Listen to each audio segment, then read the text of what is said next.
Well, good morning, everybody, and welcome to the Greater Brighton Virtual Summit. Thank you so much for taking the time to join us as we explore the path to becoming carbon net zero.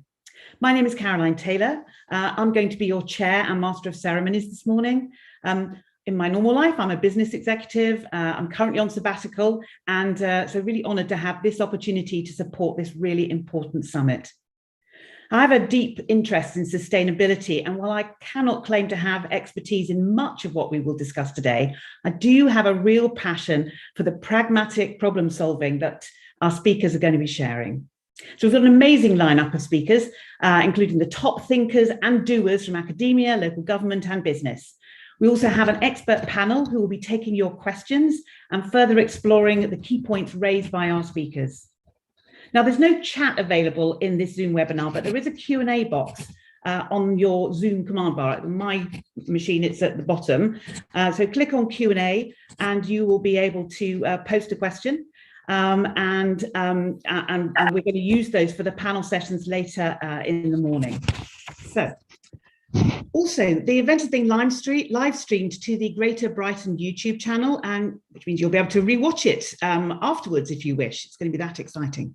Now, if you would like to tweet about the event, Greater Brighton can be tagged on Twitter with the handle Greater Brighton, or using the hashtag GB10 or the hashtag Climate Summit. And I should probably own up at this point that I have in fact been known on Twitter as the Green Goddess since about 2008.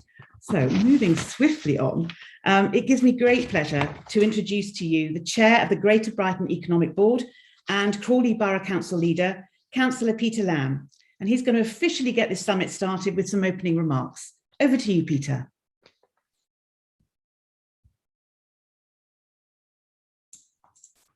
Thank you very much. On behalf of the Greater Brighton Economic Board, I'd like to welcome you all today to the conference and thank you all very much for giving up your time to what should be a very interesting morning.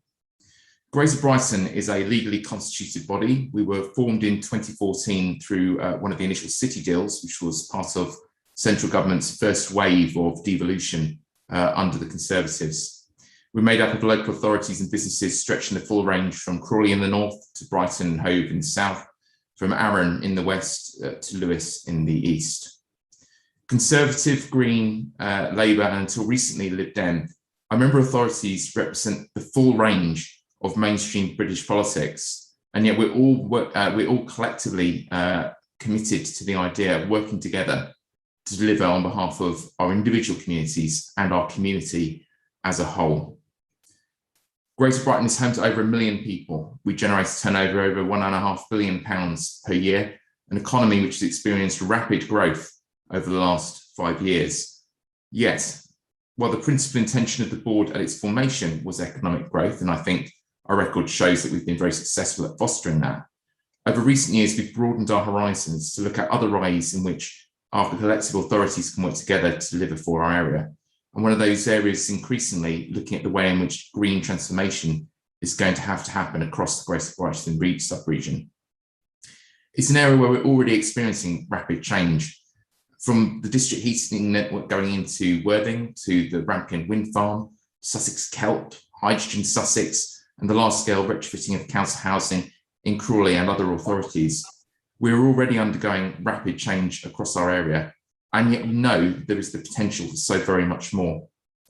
And a large part of that, I think, was revealed last March, or March in 2020, with the pandemic, when Gatwick Airport, the sub-region's largest single employer and the source of enormous amounts of economic activity beyond the airport campus itself, hit a major roadblock, unable to fly.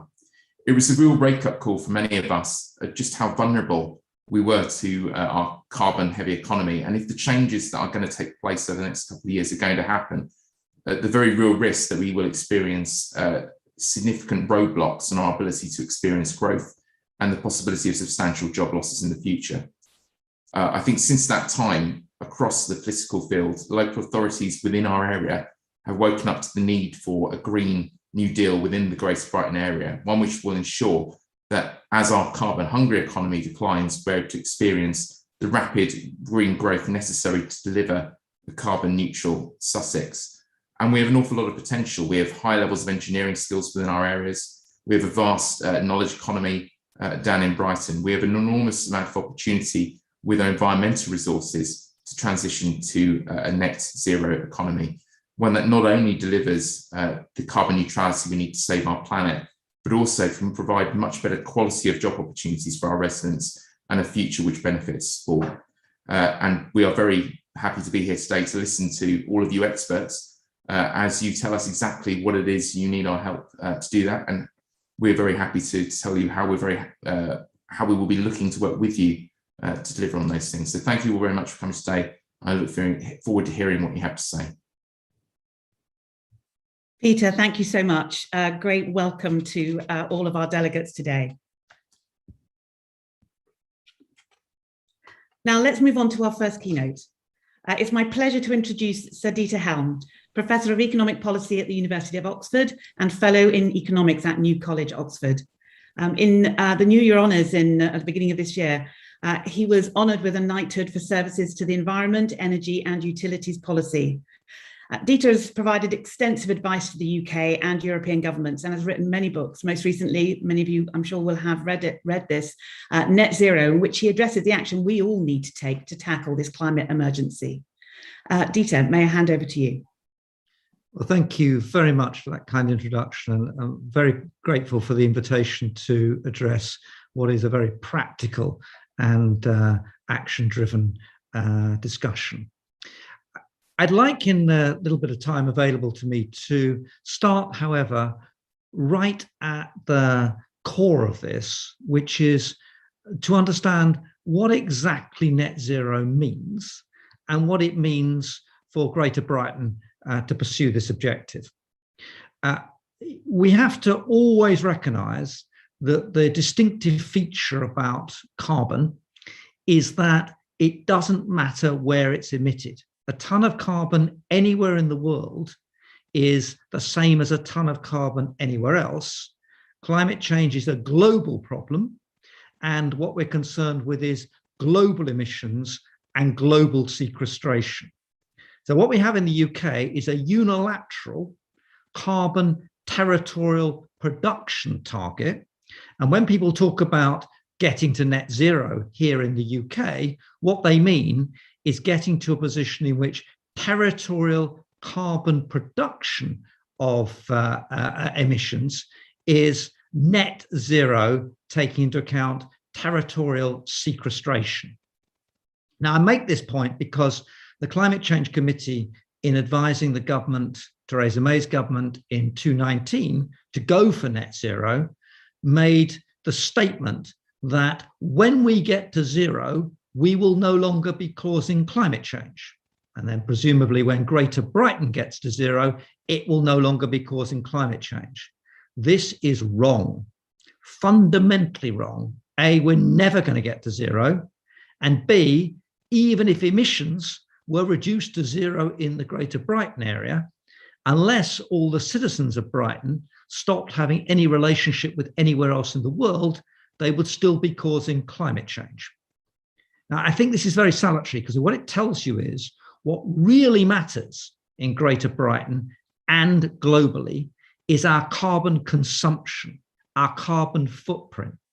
So if you're in Greater Brighton and there's house building going on and you're using steel from China and you're using cement imported from Europe, perhaps Turkey or somewhere similar, that stuff that you're using and consuming will be causing climate change. And indeed, if you have the steel from China rather than from Port Talbot, it's probably going to cause more climate change than if you used it domestically. But of course, if you make the steel domestically, then of course our emissions don't come down. And the reality behind this, and again, and I'll come to the practical implications, is pretty stark.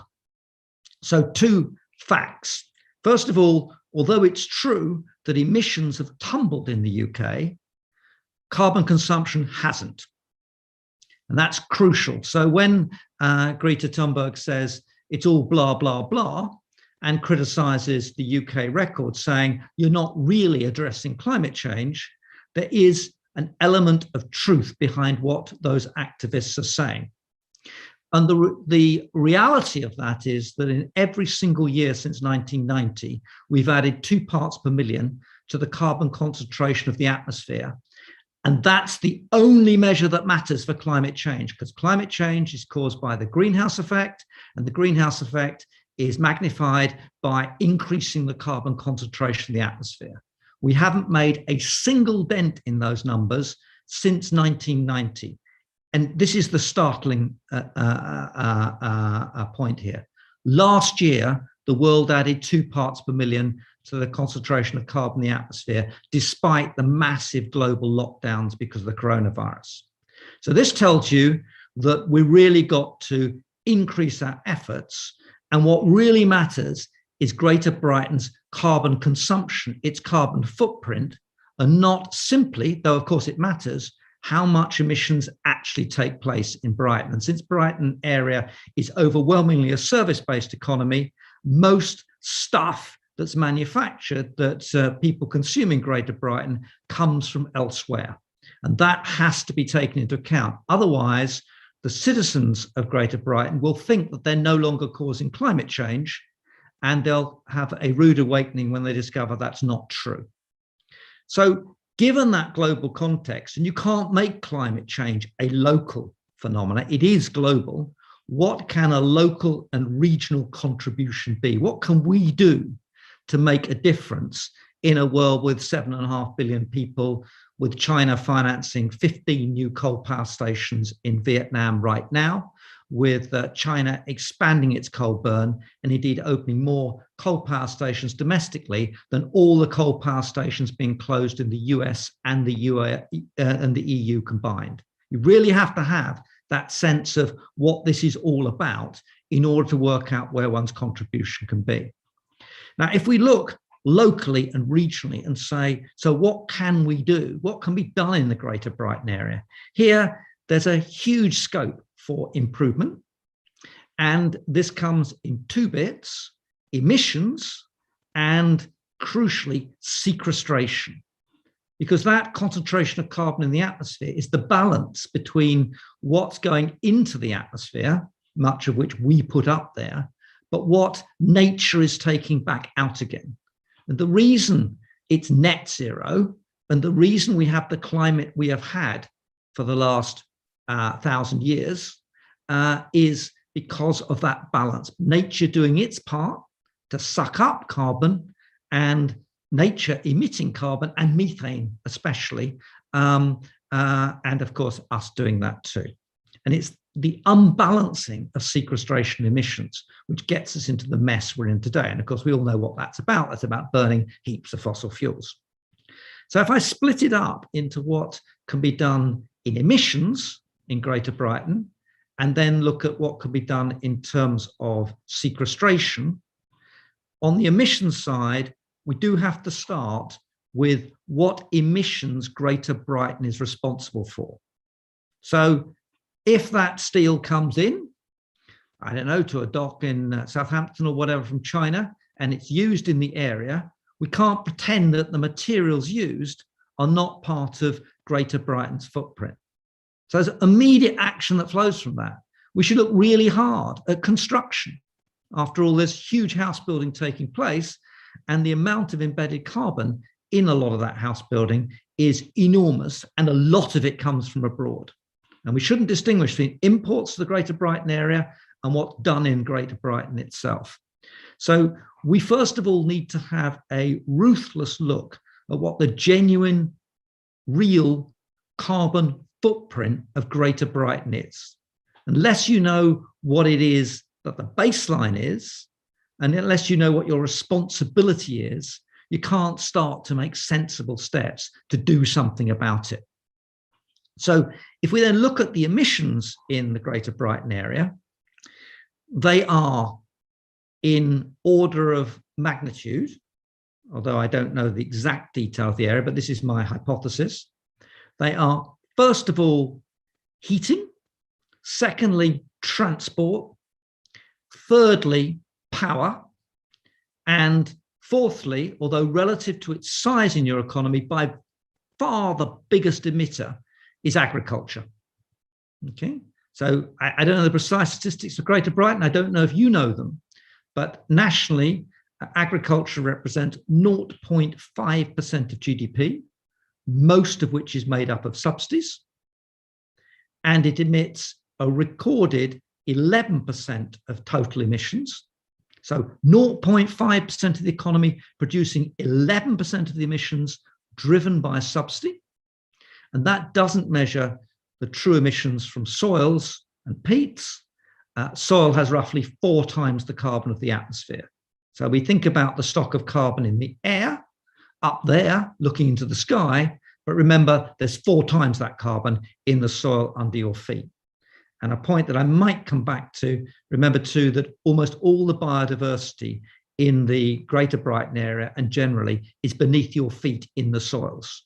What's above, the big furry things we all get excited about beavers and lynxes and all these beautiful creatures, are in numerical terms and in terms of biodiversity, trivial in comparison with what's in the soils. And of course, most people don't, well, nobody sees it, hardly anyone sees it, and nearly everybody does not recognize that massive source of biodiversity. We're beginning to understand it's also below the water, and the kelp issue is a wonderful example of contributions that can be made, and I'll come to that in a second. So you need to concentrate on all 4 of those, not just one or other. The big one coming up with the heating and building strategy from the government is that heating market. And with the recent gas crisis, which as an aside is perfectly predictable, there is an enormous challenge to address those emissions and to gradually make the switch from natural gas heating to something else. And I say something else because I'm not convinced that there's a unique silver bullet like heat pumps or whatever in this context. And by the way, as an aside, if in the Greater Brighton area you build lots of wind farms, for example, or solar panels, and you think, oh, right, that's our contribution. Remember that solar panels and wind farms need backup. And in the absence of a zero carbon backup, and by the way, there are none because batteries are quite polluting, not as polluting as some of the other alternatives, you are also investing in the fossil fuel burn necessary to deal with the situation when the wind doesn't blow. As an aside, but I have a paper on this on my website if you're interested, it is incredible that the government has not thought through how to do the transition to zero carbon or near zero carbon electricity generation, not thought through how to handle the intermittency for the next decade or so, which will undoubtedly, in my mind, be heavily gas orientated. That's not, we have to get rid of the gas, but we have to have an energy policy which provides security and decarbonisation. And when I say security, I don't mean just physical security, which exercises the ministers a lot at the moment. You can always make supply equals demand. You just make the price high enough. You turn off the steelworks, you turn off the cement, you turn off the fertilizers, and households just shiver because they can't pay the bills. Energy security has at the core affordable energy. And if you don't invest properly in storage and the management of the transition in gas, you're going to give individuals in your region a hell of an economic shock. And they may well end up, as a result, thinking that decarbonisation equals higher energy bills. And all the, in my view, misleading stuff about the costs of transition being zero or positive is not going to cost you anything. Well, the truth is, this is a huge challenge for mankind, humankind, as I should say, and it's going to be expensive to switch from one kind of economy to another. And we should do it in a way which looks after the affordability issues and the security and deals with that intermittency from wind. So I stress that point, but it's an exact example of how to really think through what the true carbon footprint is when you go for building renewables, which is a great thing to do, by the way, and I'm thoroughly in favor of it, but you have to really do the maths and work out what it means to somebody living on an average income of say 26,000, 28,000 a year, when suddenly their bill goes from 1,000 to 2,000 a year in after-tax income cost. This really matters and hurts people a lot. So there's lots to do in all of those areas: agriculture, heating, transport, and generation. Some of those are in the control of local authorities. I mean, after all, in Europe and in the early history of the development of energy and other utilities, it was municipalities that did it and continue to do it in Europe. They had district heating systems, they had district waste policies, they had district energy frameworks, and of course they integrated those with the other utilities, which local authorities again continue to run throughout Europe, in water in particular, but other areas as well. You have to remember that municipalities, local, regional entities of government and economic direction are the norm, and the UK is an exception. And what decarbonisation involves is rediscovering local government. And I put that as a side, but again, it's incredibly important in thinking through your initiatives. Now, the other side of the equation of what to do in the area is sequestration. And in one sense, this is a lot easier. Why? Because the local matters. Sequestration happens in certain places, and it happens very much with regard to the natural environment, the land and the sea. And if we look at the land area of Greater Brighton, first of all, the crucial thing is to have a natural capital baseline to know what you've got. Soils are absolutely crucial in this frame, and those, not only those emissions from agriculture have to be rapidly curtailed, but we have to start putting back the carbon in the soils. And great news, one of the best measures of biodiversity in the soil, which, as I said earlier, is incredibly important in total biodiversity terms, is the amount of carbon in the soil. And the modern chemical industrial agriculture in your area not only produces a lot of pollution itself, and of course uses a lot of energy to produce the inputs, but much of it has stripped out carbon from the soil, and it needs to go back, if only for the fertility of the agriculture, but there's vastly more we can do. And in the sequestration space, many of the things that can be done have multiple benefits to the local communities, to the local area, and multiple economic benefits. I mentioned biodiversity, but you have to think what changing the way we use the landscape, might be planting trees, for example, does in wider benefits. Mental health benefits, physical health benefits, recreation for the local people. It has huge impacts on water. It slows down storm overflows, which cause a lot of the sewage problems in the region, and so on and so forth. But the corollary of that is, what you mustn't do is just go for carbon sequestration and offsets, forgetting the other natural capitals. If you want to get carbon soaked up as fast as possible in the Greater Brighton area, my friends tell me that, or my academic friends tell me that you should cover the whole thing in eucalyptus trees. They soak up the carbon really quickly, and that will be a biological disaster. And by the way, it would absolutely wreck the beautiful landscapes and the attractions for many of the people in the area of what's there. So you have to do this not in a carbon silo, but across the piece. And perfectly practical, perfectly doable. And then you come to the sea. For too long, people have just completely forgotten about anything under the water. People have got alarmed recently about sewage going into it. Groups that have made a great impact, like Surfers Against Sewage, very important. But the harrowing of the seas through trawling releases an enormous amount of carbon. It's just like ploughing up the fields and leaving them exposed to the weather. It destroys a lot of the biodiversity, and things like the regeneration of our seas and our coastal salt marshes. Salt marshes, very, very important for flood defense too. But the kelp, fantastic project. What a wonderful idea to bring people to see just the natural wonders of what's there and soak up the carbon. So lots of scope to do stuff there. And I think that what that leads to is, what the overall ambition should be. And I want to conclude where I started. So it's imperative that we're ruthlessly realistic about the carbon footprint, that we don't delude ourselves about the easy bits, that we tell the truth about what we have to do if all of us want to no longer cause climate change. I regard that as a wonderful thing to know.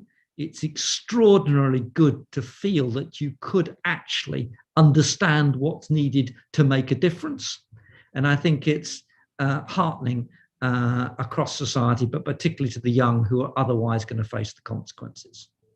I think the opportunities in natural capital terms of transforming the onshore and offshore and marginal landscapes are fabulous. After all, nobody can think, for example, that modern agriculture is anything other than driven by crazy economics. There's a huge economic upsides in all of this to take forward. Now, I would set a plan for Greater Brighton 230 and, of course, 250. And in that frame, I would have a baseline and I would identify the great projects which make a difference to reducing carbon consumption and making the land much greener and much more prosperous, as well as much more pleasant. Thank you very much. Dieter, thank you so much.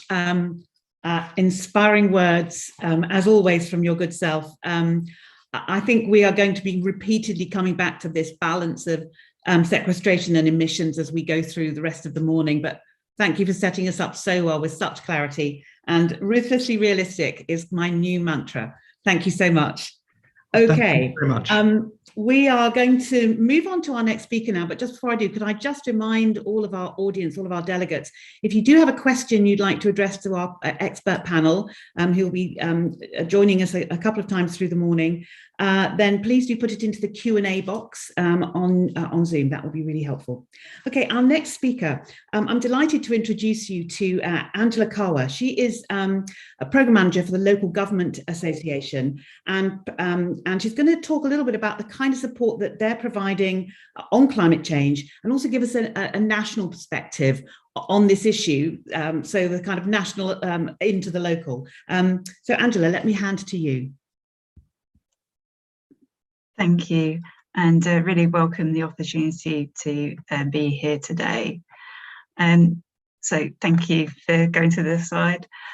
So the national picture, I'll just start with this. Firstly, to highlight that the LGA has a climate change task group. We're regularly meeting with various ministers from different government departments, and we're hoping to meet with DEFRA in November. As I'm sure you're all aware, the government is committed to publishing a net zero strategy, which will be out before the COP26 conference, although unfortunately we don't know the specific date yet. And the Department for Transport has set out a plan for decarbonising transport. As has already been mentioned, we are also expecting a heat and building strategy from government soon. One of the key things that we are doing at the LGA as well is working on the spending review. So each year we do a spending review submission. And this year, one of the key areas of focus for us as part of our spending review submission is net zero. So we are asking that the government should work with councils and businesses to establish a national fiscal and policy framework for addressing the climate emergency. We've also focused on decarbonising housing, transport decarbonisation, local transport plans, waste and recycling. I would encourage you all to have a look at our website and the spending review there, where there's more detail on the work that we're doing on net zero and the spending review, along with the other submissions that we're making to government on behalf of the sector. The other thing that I really highlight is that the vast majority of councils have now declared a climate change emergency. So the vast majority of councils have committed to doing something about this issue. What exactly they've committed to doing does vary from area to area. But that is, I think, a very positive sign that the local government sector is taking this issue seriously, and that there's a broad consensus that this is a serious problem that needs to be addressed pretty much cross-party now, which is encouraging. If I could have the next slide, please. So turning to COP26, we will be having an exhibition stand at COP26, and we'll be showcasing what local authorities are doing. So I would say to those of you who are from local authorities, if you have anything that you would like to highlight, please do get in touch. We're looking particularly for photographs where we can demonstrate what councils are doing, along with, of course, a description. So if you'd be interested in that, please do drop a line to cop26@local.gov.uk. We are as well highlighting good practice in other ways. So our Path to the Planet webinar, which is happening on the 9th of November, will be showcasing the good work that local authorities are doing.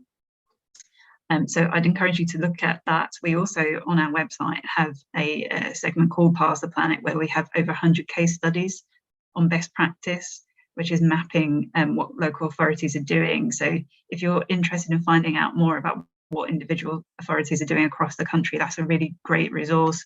And for those of you who are from local authorities, I would really encourage you to look at that, because there's some great examples there that you could possibly replicate in your own area.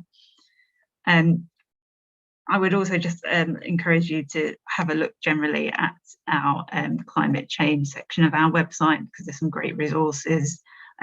There is some information about that on my final slide as well, along with some contact details. If I could get the next slide, please. So I'm now going to speak about our climate change improvement programme, which is quite extensive. I could have easily spoken for a lot longer than 10 minutes about this. I had to cut down my slides quite a bit. So it's a really quite substantial programme. So we are supporting councils, and we actually ourselves at the LGA conference in July 2019 declared a climate emergency as well. So as an organisation, the LGA is committed to this agenda corporately, as well as supporting the sector on this. So the aim of our support work is that we want to obviously help councils and residents to reach the local carbon reduction targets by adapting and mitigating the effects of climate change.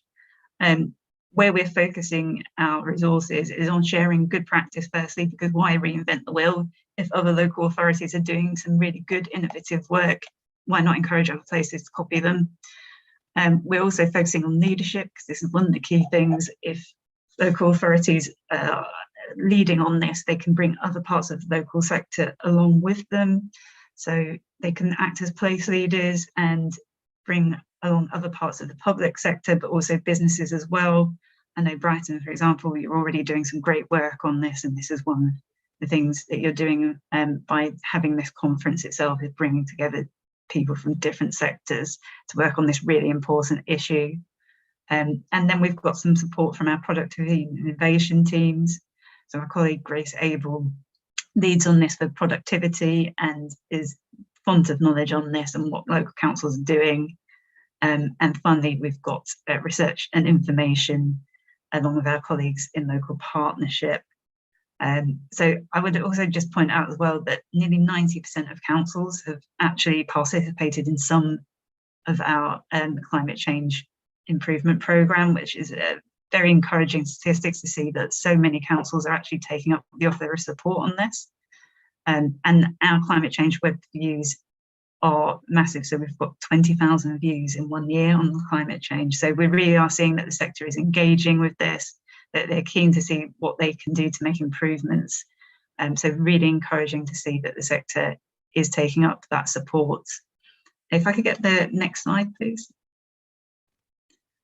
So I'm just going to turn to our Net Zero Innovation Programme.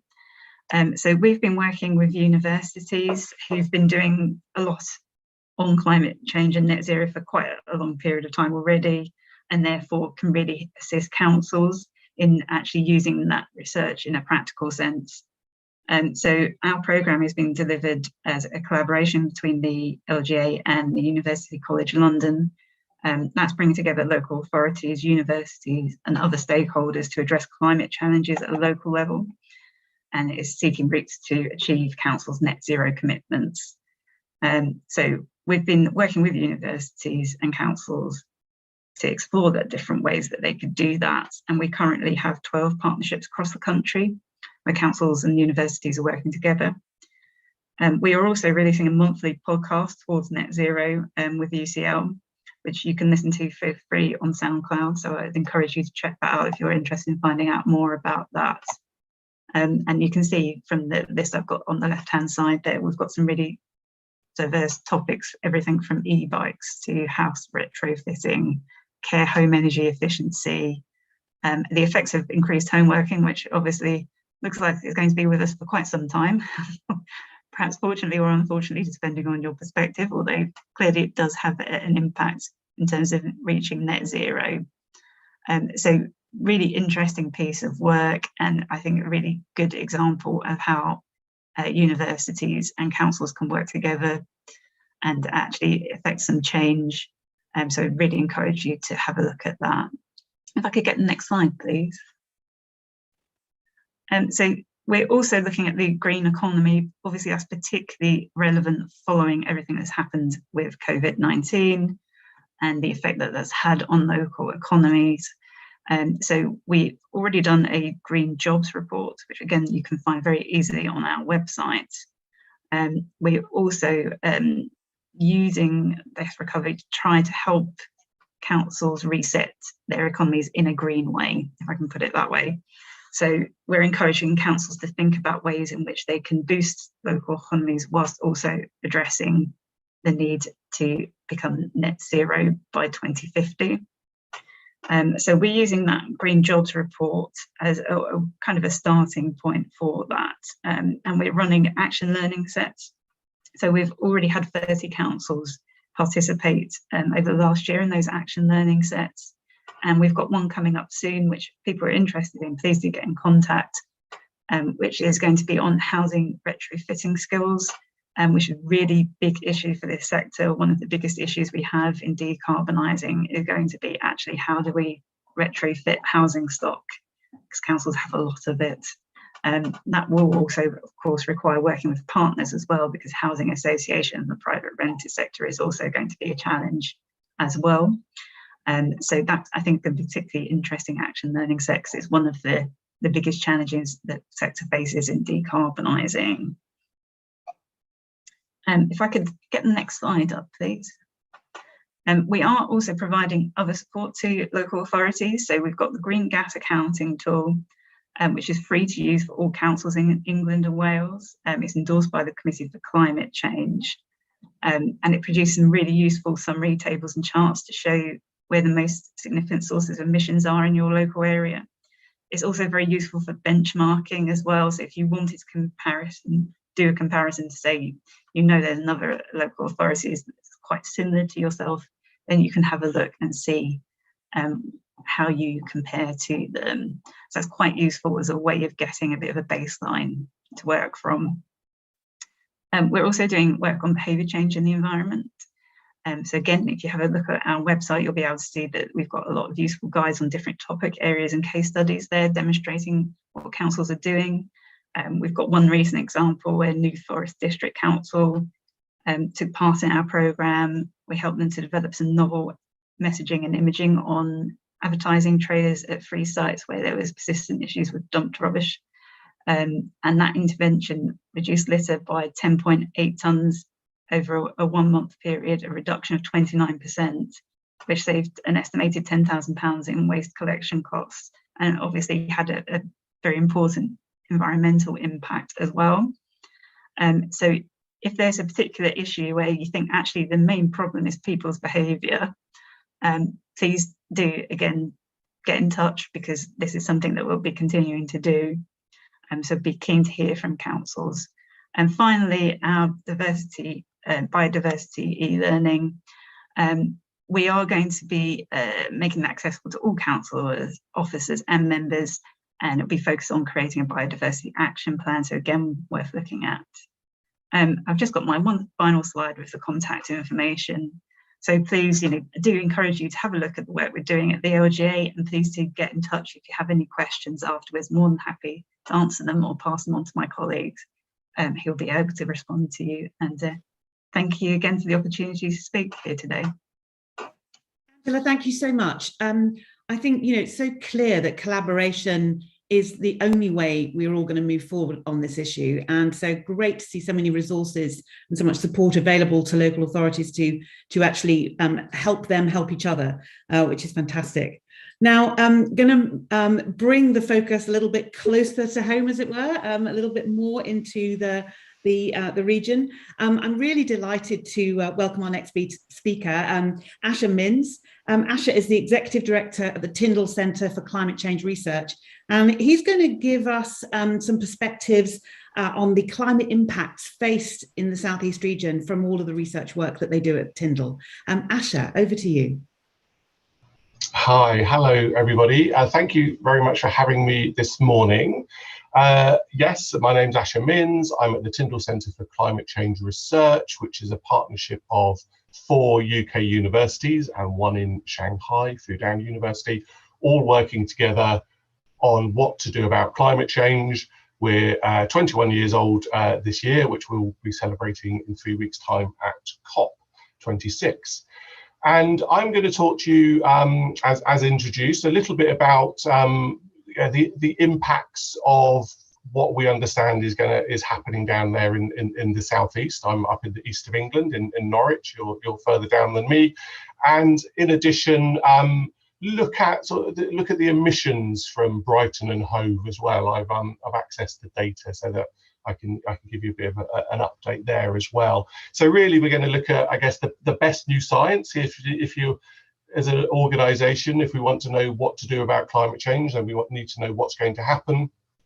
The work I'm presenting to you is done by the Met Office Hadley Centre, based down in Exeter, and the work itself is developed with users.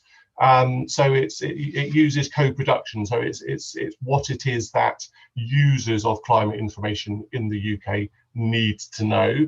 And we're going to go from sort of looking at climate trends, which is actually, you're all clever people, you know exactly what's going on with the climate at the moment. I'm hoping that because you live down there in lovely Brighton Hove or vicinity, you actually spend a lot of time outdoors. So we probably need to dwell too much on what is happening. We observe that, but then a little bit more about future weather as well.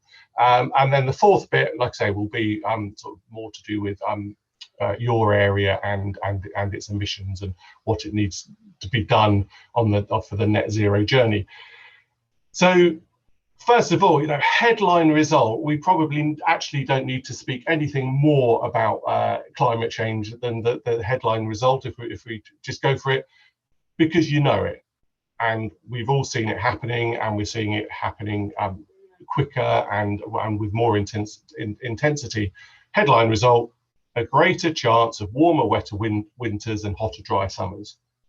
So that took the world's best supercomputers to tell us that, to lock together the physics of the oceans and the atmospheres and emissions and socio-economic scenarios and everything to tell us what it is that pretty much we already know. It's getting warmer, wetter winters, hotter, drier summers. There is actually a lot of science to that, and obviously we didn't know that before. This is the UKCP, the UK Climate Projections 18. They have built on UK climate projections that have gone before, and they get better each time they're done, and they get better at the probabilities, the understanding of risk. So I won't go too much detail on how that's done. Then future UK temperatures. I reckon you know this too. So we're going from at the lowest level of emissions. So you imagine that the Paris Agreement was really was achieved, which means limiting global warming to 1.5 and 2 degrees average by the end of the century. To do that, emissions need cutting immediately. They needed cutting yesterday, really. So to achieve that Paris Agreement, we're probably looking at maybe sort of down where you are in the southeast, that for the hottest temperatures, probably about 3-4 degrees centigrade rise in temperature, average temperature.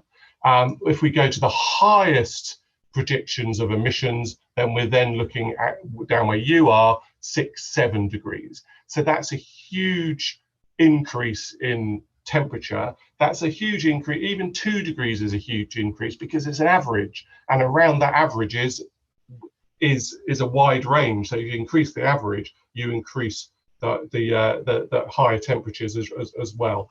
So those global increases, as they affect the UK, really are significant, even though you might think, oh, 2 degrees, that's, could do with it, it's a bit chilly, could do with a bit of a warmer day. And for those sort of going right out to the end of the century, we're looking again at sort of about 2 degrees, but that gives this bound of up to 3 degrees, maybe down to 1 degrees. And at that high emission scenario, sort of business as usual scenario, then again we're looking that 4 degree average gives us perhaps sort of 7 degrees at the highest likelihood, and down to about 2 degrees. So it's not just the temperature itself, it's the range around those temperature. And that range around that temperature means more extreme events, because the more heat there is in the atmosphere, the more energy there is in the atmosphere. Energy has to go somewhere, and that energy comes out as more extreme weather.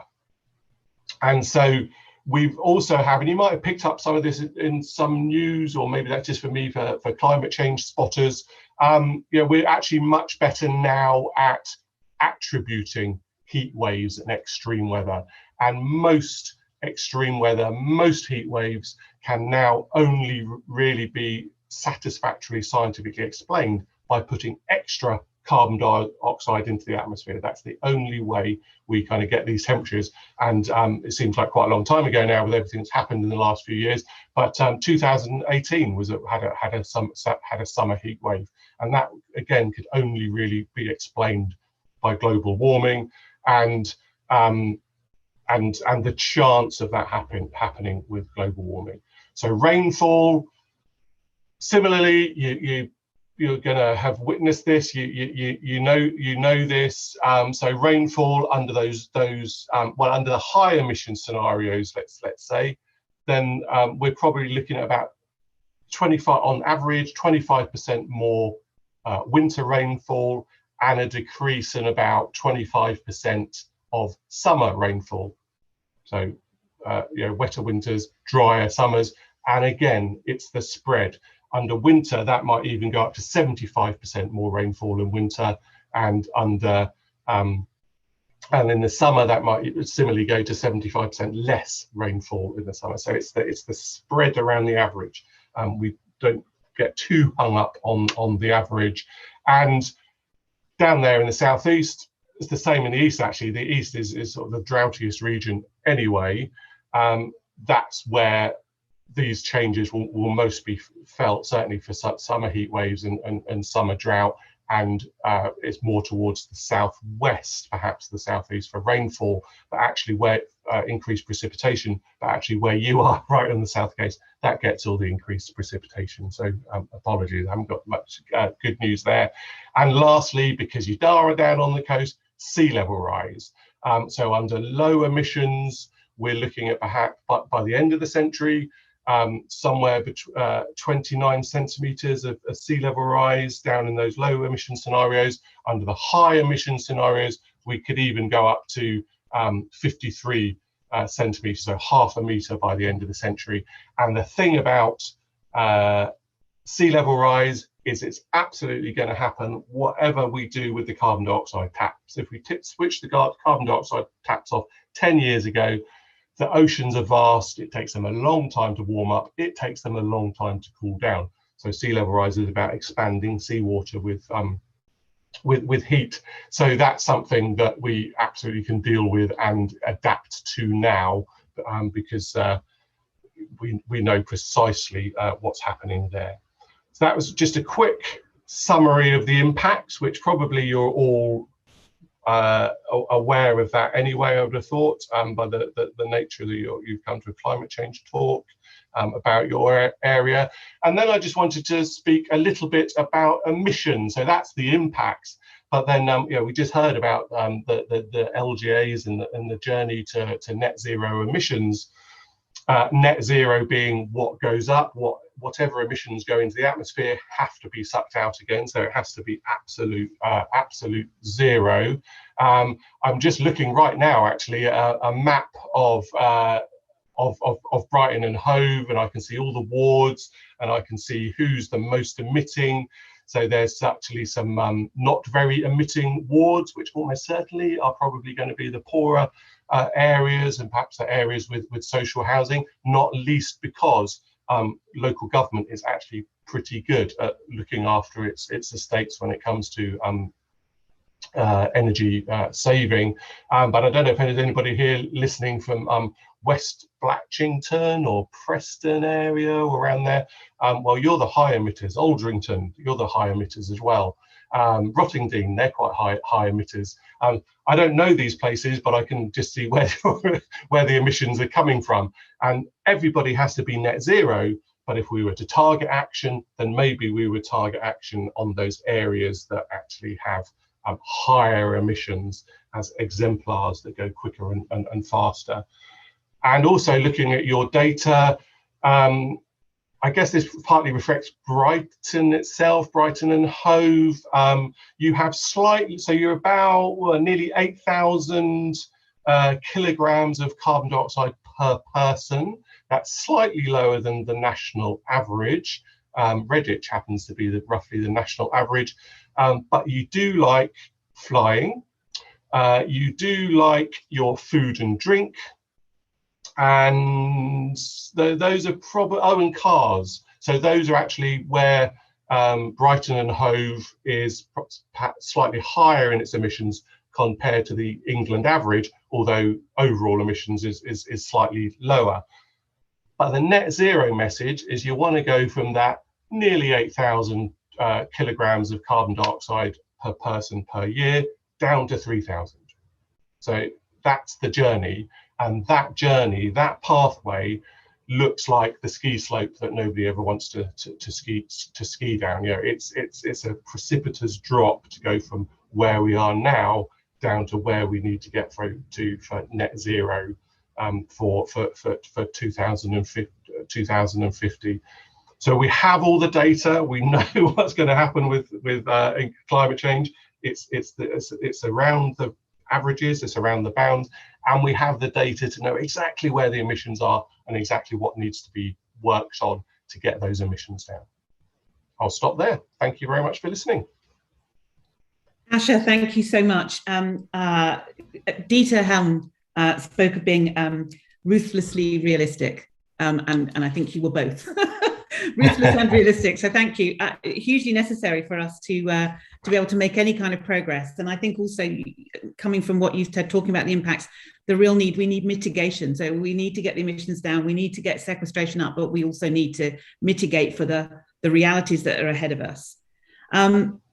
We're going to move on now. The phrase that keeps buzzing around in my head is think global, act local. Somebody very wise said that many years ago, but I can only think they might have been predicting the groundbreaking work that we're going to feature next in the field of nature restoration. Because we have three fabulous local speakers who are going to talk about nature restoration in marine and river habitats. So I'm going to introduce you to all three of them at once, and then they will take us through the work that they're doing. I think this is truly inspirational. So we have Dr. Ray Ward from Brighton University. He's going to set the scene on the issues and the opportunities. With Paul Brewer, who's a director at Adder and Worthing Councils, and he'll speak about the broad vision for Sussex Bay driving nature restoration, natural capital investment, and sustainable coastal communities. And Sally Ashby from the Sussex Wildlife Trust, who's going to describe the amazing work underway to restore the Sussex kelp forest. So let me hand over to Ray. Hi there, everyone. So I'm going to focus us down a little bit more and focus us on our blue ecosystems. They're the kind of the less visible ecosystems that we have. People tend to sort of forget that they're there, partly because some of them can't be seen very often, and sometimes they're not considered quite so beautiful as maybe our forests or our kind of grassland areas. So can we go to the next slide? So the three that I wanted to focus on there are our salt marshes. As you see the pictures coming in, I personally think salt marshes are beautiful, but quite often they're kind of considered to be that kind of muddy bit of waste ground next to a river. Our macroalgal habitats, obviously, we can't see them most of the time. Usually when I'm out doing my surveys, I come back up the beach and people say, did you even see anything off of Brighton area? And it's amazing what you do see. So, people have that view that there's not too much under there. And then there's our kind of seagrass habitats, probably the least well known. But if you go and look at Blue Planet 2 and have a look at the green seas, you can hear David Attenborough doing with his lovely tones talking about seagrasses. Can we go on to the next slide, please?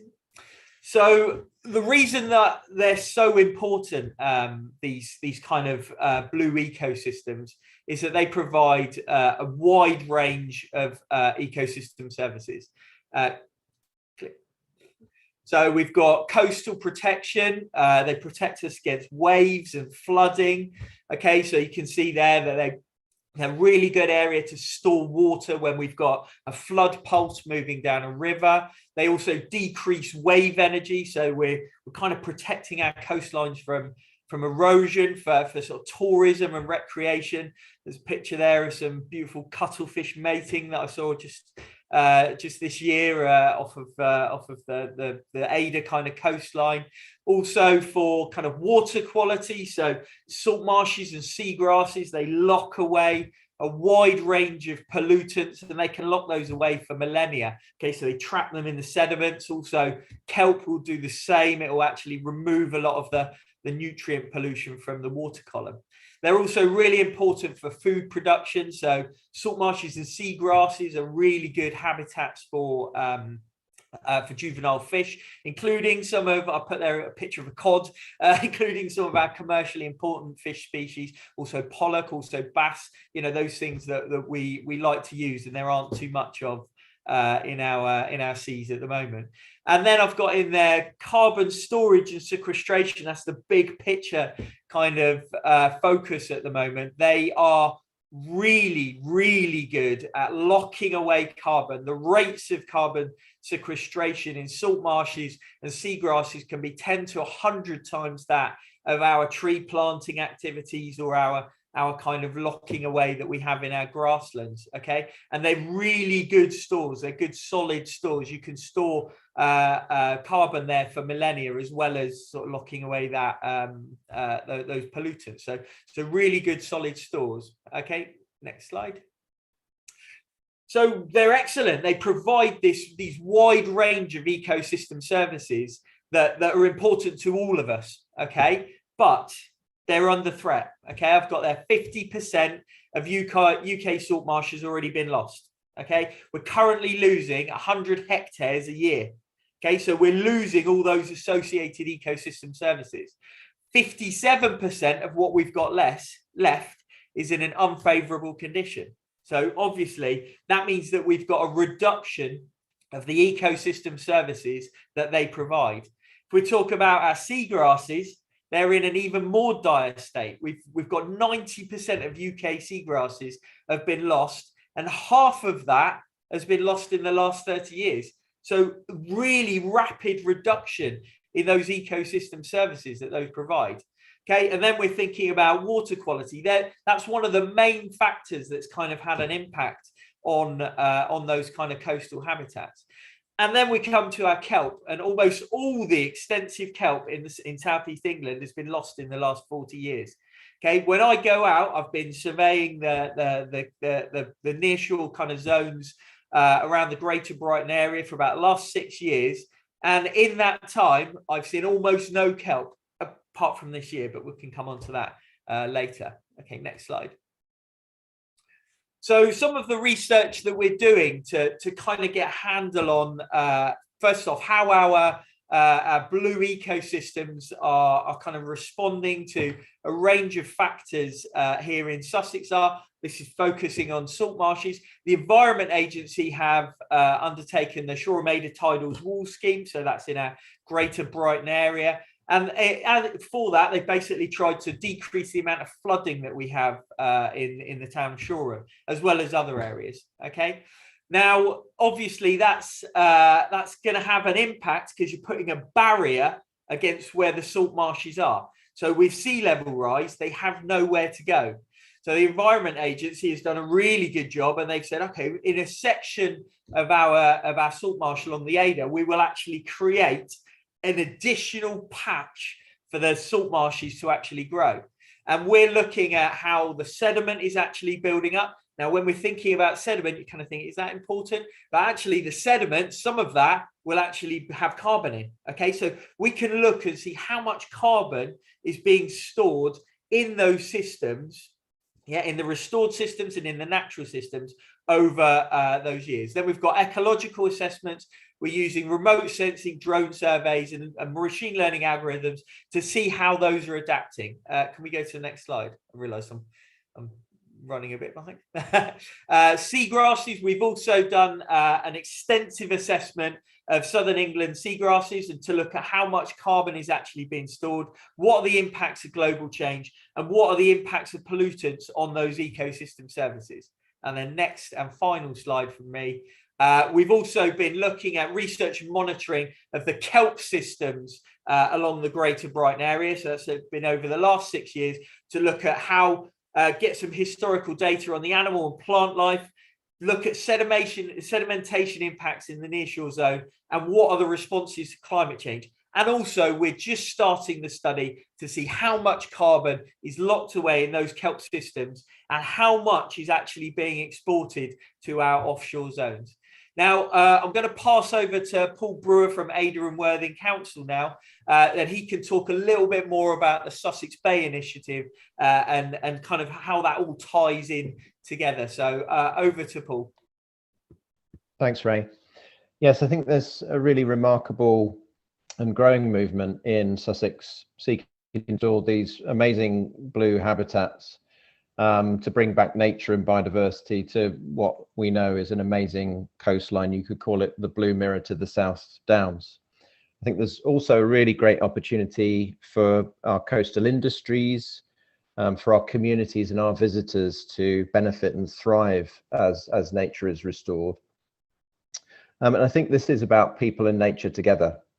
From our small boat fishing communities to kayakers and divers enjoying the restoring kelp forest, from coastal foragers, citizen scientists, people paddling the Ada River and other rivers in Sussex, to recreational angling, all sorts of amazing activities for our communities as we do this work. And I think we can build a really bold and generational ambition to build nature back, storing carbon, but also delivering so many other benefits, and to help our communities transform with it. Next slide, please. In terms of what we are looking at, we have a unique set of opportunities in Sussex, I think. The groundbreaking trawler exclusion zone from Sussex IFCA and the work that Sally will talk about, allowing the kelp forest to restore. Ada Council making investments in land for nature restoration, over 120 acres on the Ada River, for wetland and salt marsh restoration, and the aim to create demonstrator projects which will help others to replicate that work across Sussex. The support from central government that we've received to start to build ethical natural capital and blended finance models. And I think more importantly than anything, the truly remarkable, broad and strong partnership developing this timely and ambitious vision. Next slide. So Sussex Bay is developing its work across 4 themes. Firstly, working with many partners to develop an integrated blue habitat restoration approach into tidal rivers, coast and sea. And this is really about broader ecosystem restoration with multiple interconnected habitats. They store carbon, as Ray has said, and provide so many other multiple benefits. Secondly, to help to revive the fortunes of our small boat fishing communities and to create and explore the creation of a Sussex Bay local seafood brand as the productivity increases. Thirdly, to explore ecotourism opportunities and to engage with communities and schools as nature restores and as we encourage communities and visitors to re-engage with nature. And fourthly, and importantly, developing sustainable funding models through blended finance, including high quality private investment, which I think is a feature for the future, but critically blended finance alongside grant funders. Next slide. And I think we're making great strides. This is stuff that's getting delivered on the ground, and Sally will speak more about the Sussex Kelp Restoration Project. We're funded by DEFRA to explore that kelp natural capital investment opportunities and working with the Crown Estate on an innovative natural capital seabed lease.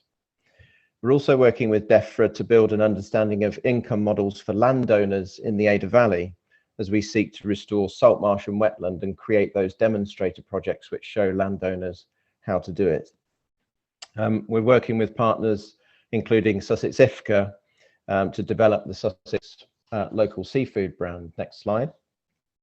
And I think such a bold vision requires obviously many connections to be made, to forge strong partnerships over time and to work to build such a vision together. We're excited to be developing a key strategic partnership with 3 local universities and to be contributing to the development of the integrated restoration strategy with Sussex Local Nature Partnership and many others. We're working with a host of amazing projects from Sussex Kelp Restoration, also Wheeled to Waves, the nature corridor from Knepp Estate down to Climping, and as I've mentioned, Worthing Fishermen's Society and other small boat fishing communities along the coast. And Sussex Bay is a grand ambition. It's a long-term grand ambition and a vision to get behind, and we aim to develop ideas collaboratively over the next few months. And I think it's important to say that Sussex Bay is already here. It's our natural geography. And I believe that nature lays down a challenge to us all to deliver together at pace and scale. Next slide. Coastal local authorities in West Sussex and Brighton are already working together and creating networks. We're going to be holding a webinar in December, inviting a wide audience and creating development groups to develop Sussex Bay further on the themes of integrated restoration, fishing, ecotourism, and natural capital investment. And we hope you'll come along to join in the work. And I'll hand over to Sally now from the Sussex Kelp Restoration Project to give us the jewel in the crown. And over to Sally. Thanks, Paul. Yeah, I'm going to talk about the Sussex Kelp Restoration Project, which I am project managing. And just to give you a bit of background on it, in case you're not familiar with it, this year, the United Nations announced that it was the decade of ecosystem restoration, and there's never been a more urgent need to revive damaged ecosystems than now. And this project really represents that movement to restore a degraded ecosystem. Sadly, the Sussex coast, as a result of trawling and other anthropogenic factors, we have lost 96% of the kelp that used to exist over the past 30 years. And as you'll see shortly, through the fantastic film made by Big Wave, the Sussex IFCA brought in a nearshore trawling bylaw, which means that trawling has now been excluded from a huge area extending from Chichester all the way down to Rye, extending out 1 kilometre from shore, but actually extending out 4 kilometres from shore between Selsey and Brighton, because this is the area where there used to be a lot of kelp, and sadly there isn't anymore. So our vision really is to champion that restoration of the kelp. And we work in a collaboration, a large group of organisations all working together to restore this ecosystem. And we have lots of aims within that, but one of the key ones that I want to talk about here, and it really leads on from what Data was saying, is that the importance of the ecosystem and kelp as an ecosystem engineer. So we talk about ecosystem services, but really what's that saying? That's saying why we need nature. It is critical, and not just in terms of our day-to-day lives, but in terms of the fight against climate change.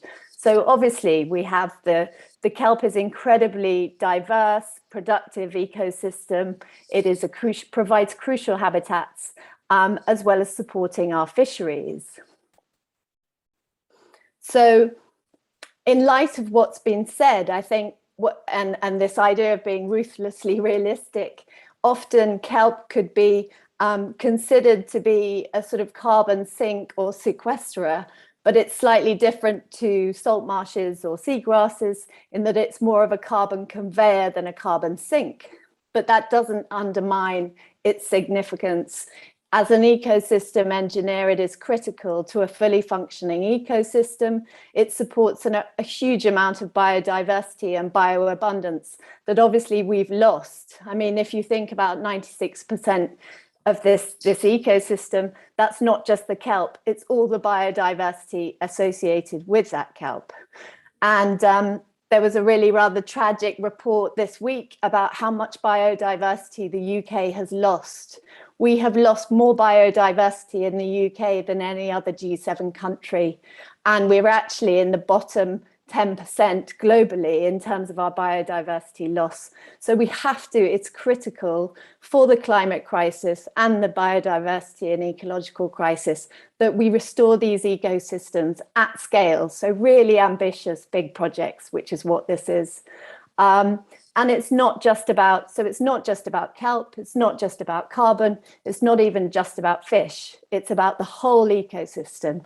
And that's really what this is about. And tying in with Sussex Bay, about not just one area, but linking them all up, that they're all interconnected. We're all part of this ecosystem, including ourselves. So it's sort of having that ambitious scale view of it.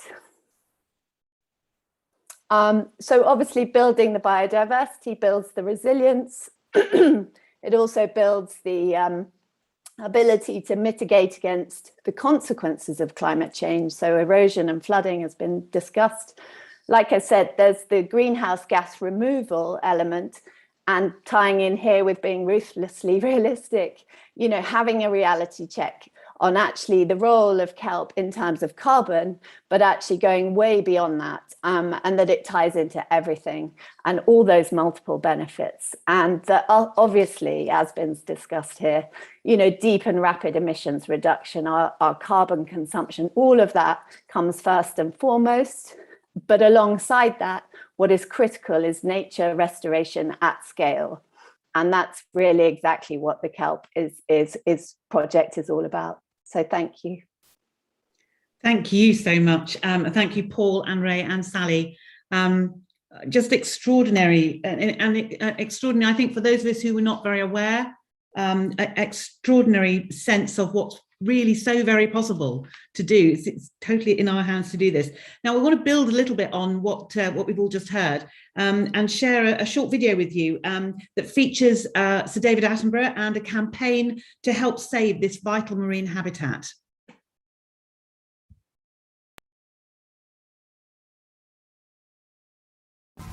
Tracy G reporting there. Now, finally, they're among some of our most diverse habitats, but chances are you've never seen them. Kelp forests off the Sussex coast not only sustain a huge amount of sea life, but also counter some of the effects of climate change. But as Sir David Attenborough explains, kelp needs help. Off our coast, there are magical underwater forests. A world of giant seaweed, known as kelp.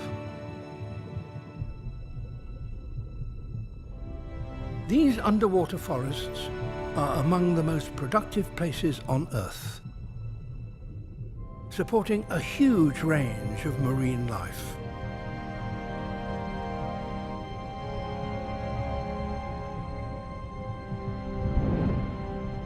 The forests are vital nursery grounds, giving sanctuary to the young of many commercial fish as they feed and hide among its fronds.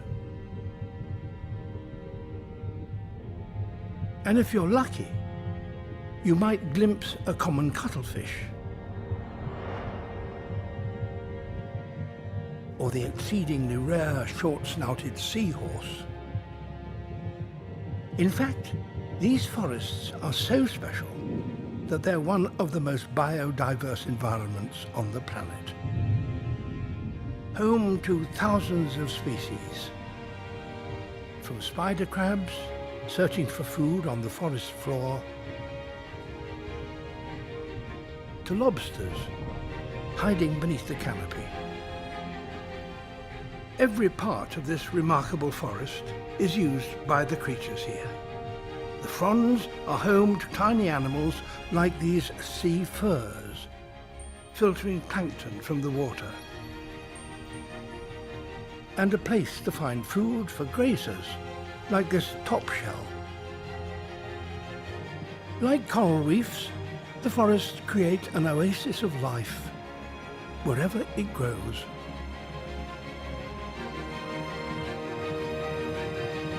It's the perfect place to lay eggs. This mermaid's purse has a baby cat shark growing inside. And this is a squid nursery. Each finger-like capsule has more than 100 young squid inside.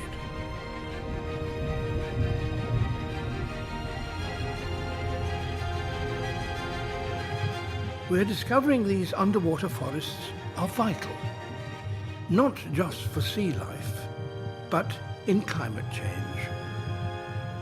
Reaching up towards the sun, the kelp fronds lock up vast amounts of carbon as they grow. Ian Hendy is an expert on kelp forests.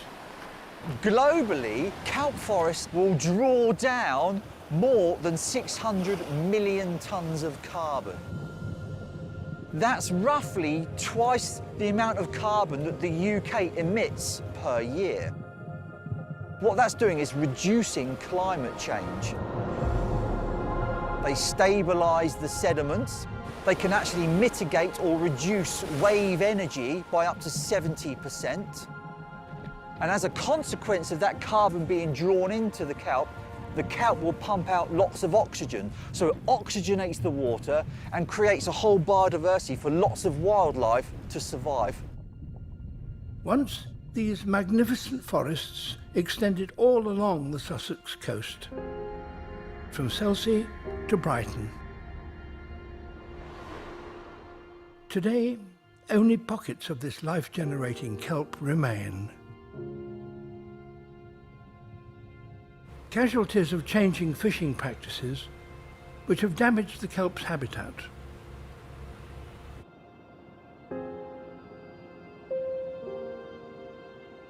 And other factors, like dumping sediment close to shore, which block the kelp's light, limiting its ability to grow.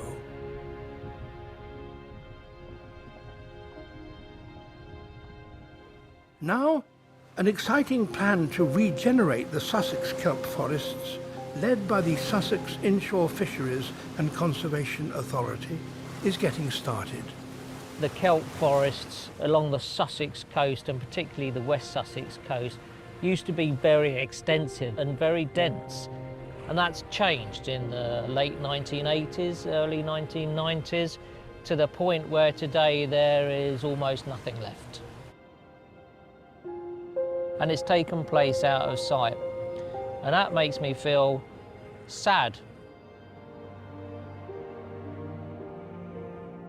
What we're trying to do is bring that back.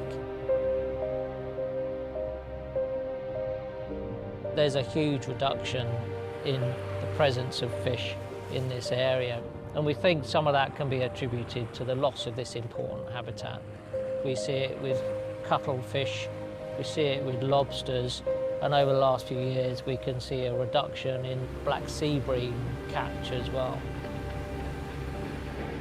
If we want to see the kelp come back, which is what we want, then we're going to have to give it a chance. So our plan is to push trawling away from the coast out to 4 kilometres where the kelp forest used to be. We really need these nearshore habitats to be thriving so that the fish can thrive. And we think this will give the kelp forest a chance to regenerate, to regrow, to restore it. If we are successful with this restoration project in Sussex, the amount of marine wildlife that's going to generate again will be just fantastic. We need these kelp forests. We need them to purify the water, we need them to have the nursery function back, and we need them to reduce localised areas of climate change as well. To do something as dramatic as this, as far-reaching as this, would make me feel very proud. So David Attenborough there. It's good to give people a leg up, isn't it? If you want to find out more about kelp, then check out our Twitter account at Inside Out South. Plenty more stories, same time next week. Till then, bye-bye. Well, if that wasn't food for thought, I'd love to know what was. I'm going to paraphrase to David Attenborough, which is always a dangerous thing to do, when he said kelp forests are vital for sea life and clearly also for all of our lives. We're going to take a break now for 10 minutes, so we'll be back at 11:02. And while you have the break, grab a cup of tea or whatever, but maybe if you have a question for the panel a little bit later, please pop it into the Q&A. Meantime, thank you very much. 10-minute break, back at 11:02.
Well, welcome back, everyone. I hope that gave you a chance to grab a quick cup of tea or coffee or something.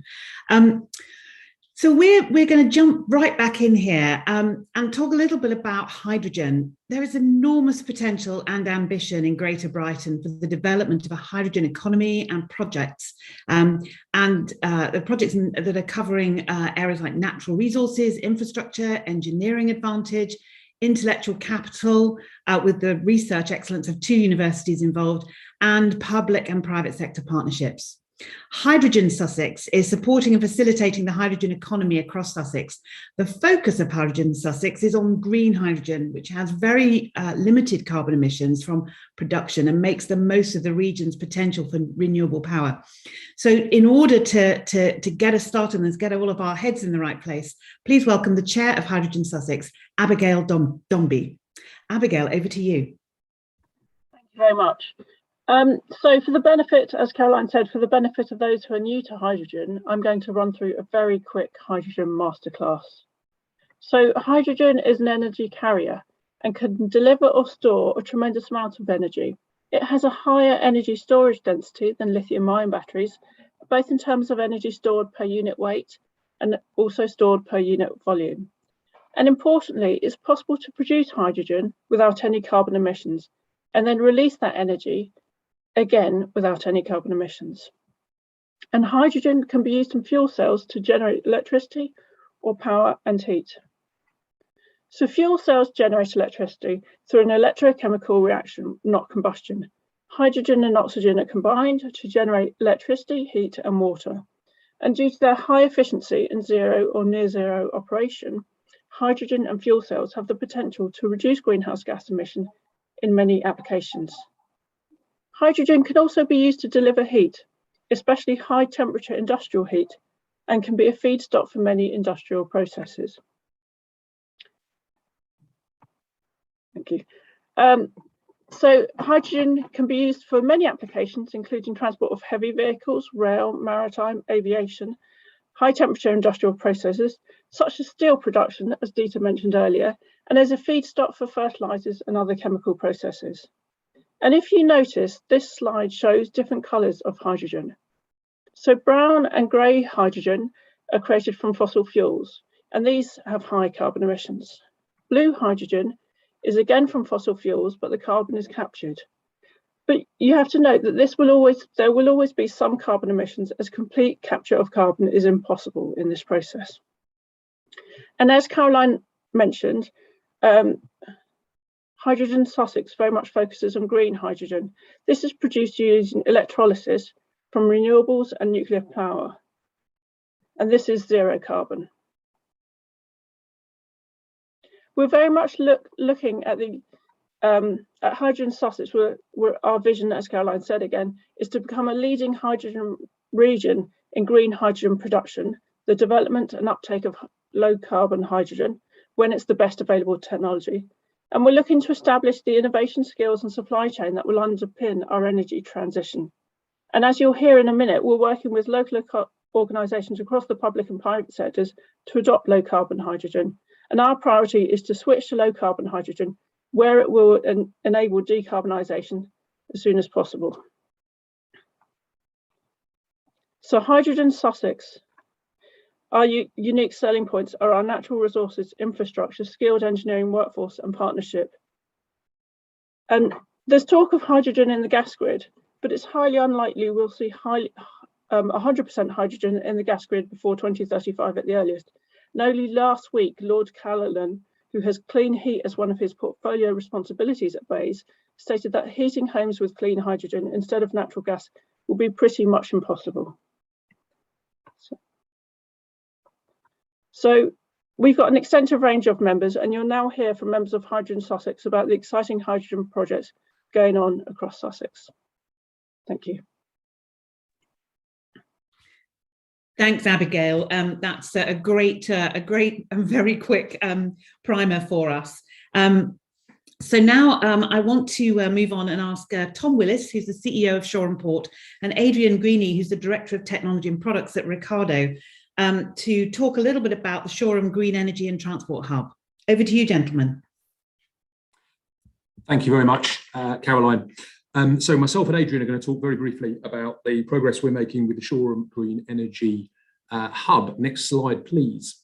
And the first thing that's important is progress in this area, which I think Abigail introduced really well. It's a collaboration. So at the port, we're working with a consortium of organisations to attempt to launch a pure green hydrogen hub within the region. For those less familiar, a little bit about Shoreham Port. We're a trust. We've been around since 1760, and the surpluses we generate are reinvested to benefit everybody within the area.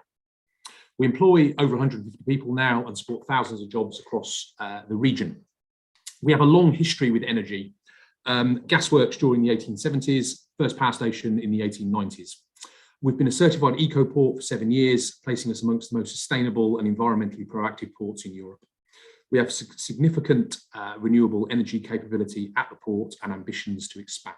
Next slide, please. So here's a diagram of what we're putting together. And this really sort of brings to life a lot of what Abigail highlighted. Using energy from renewables on site into an electrolysis plant producing pure green hydrogen. We will then reuse the oxygen at the port in terms of water treatment, we're hoping to, and then distribute the green hydrogen either to direct port users. So these are the arrows towards the bottom. So this will be port users who use forklift trucks, cranes, HGVs directly at the port. And then also through a green HGV system at the top of the chart to major offtake partners within the local area. And so next slide, please. The impact of this will be significant decarbonisation of cargo movement within the area. One HGV successfully converted will remove around 39 tonnes of CO2 a year. The port generates around 800 daily HGV visits. We also have 193 HGV stationed within 5 minutes. That's operating bases from the port, and 287 buses within 10 minutes of the port.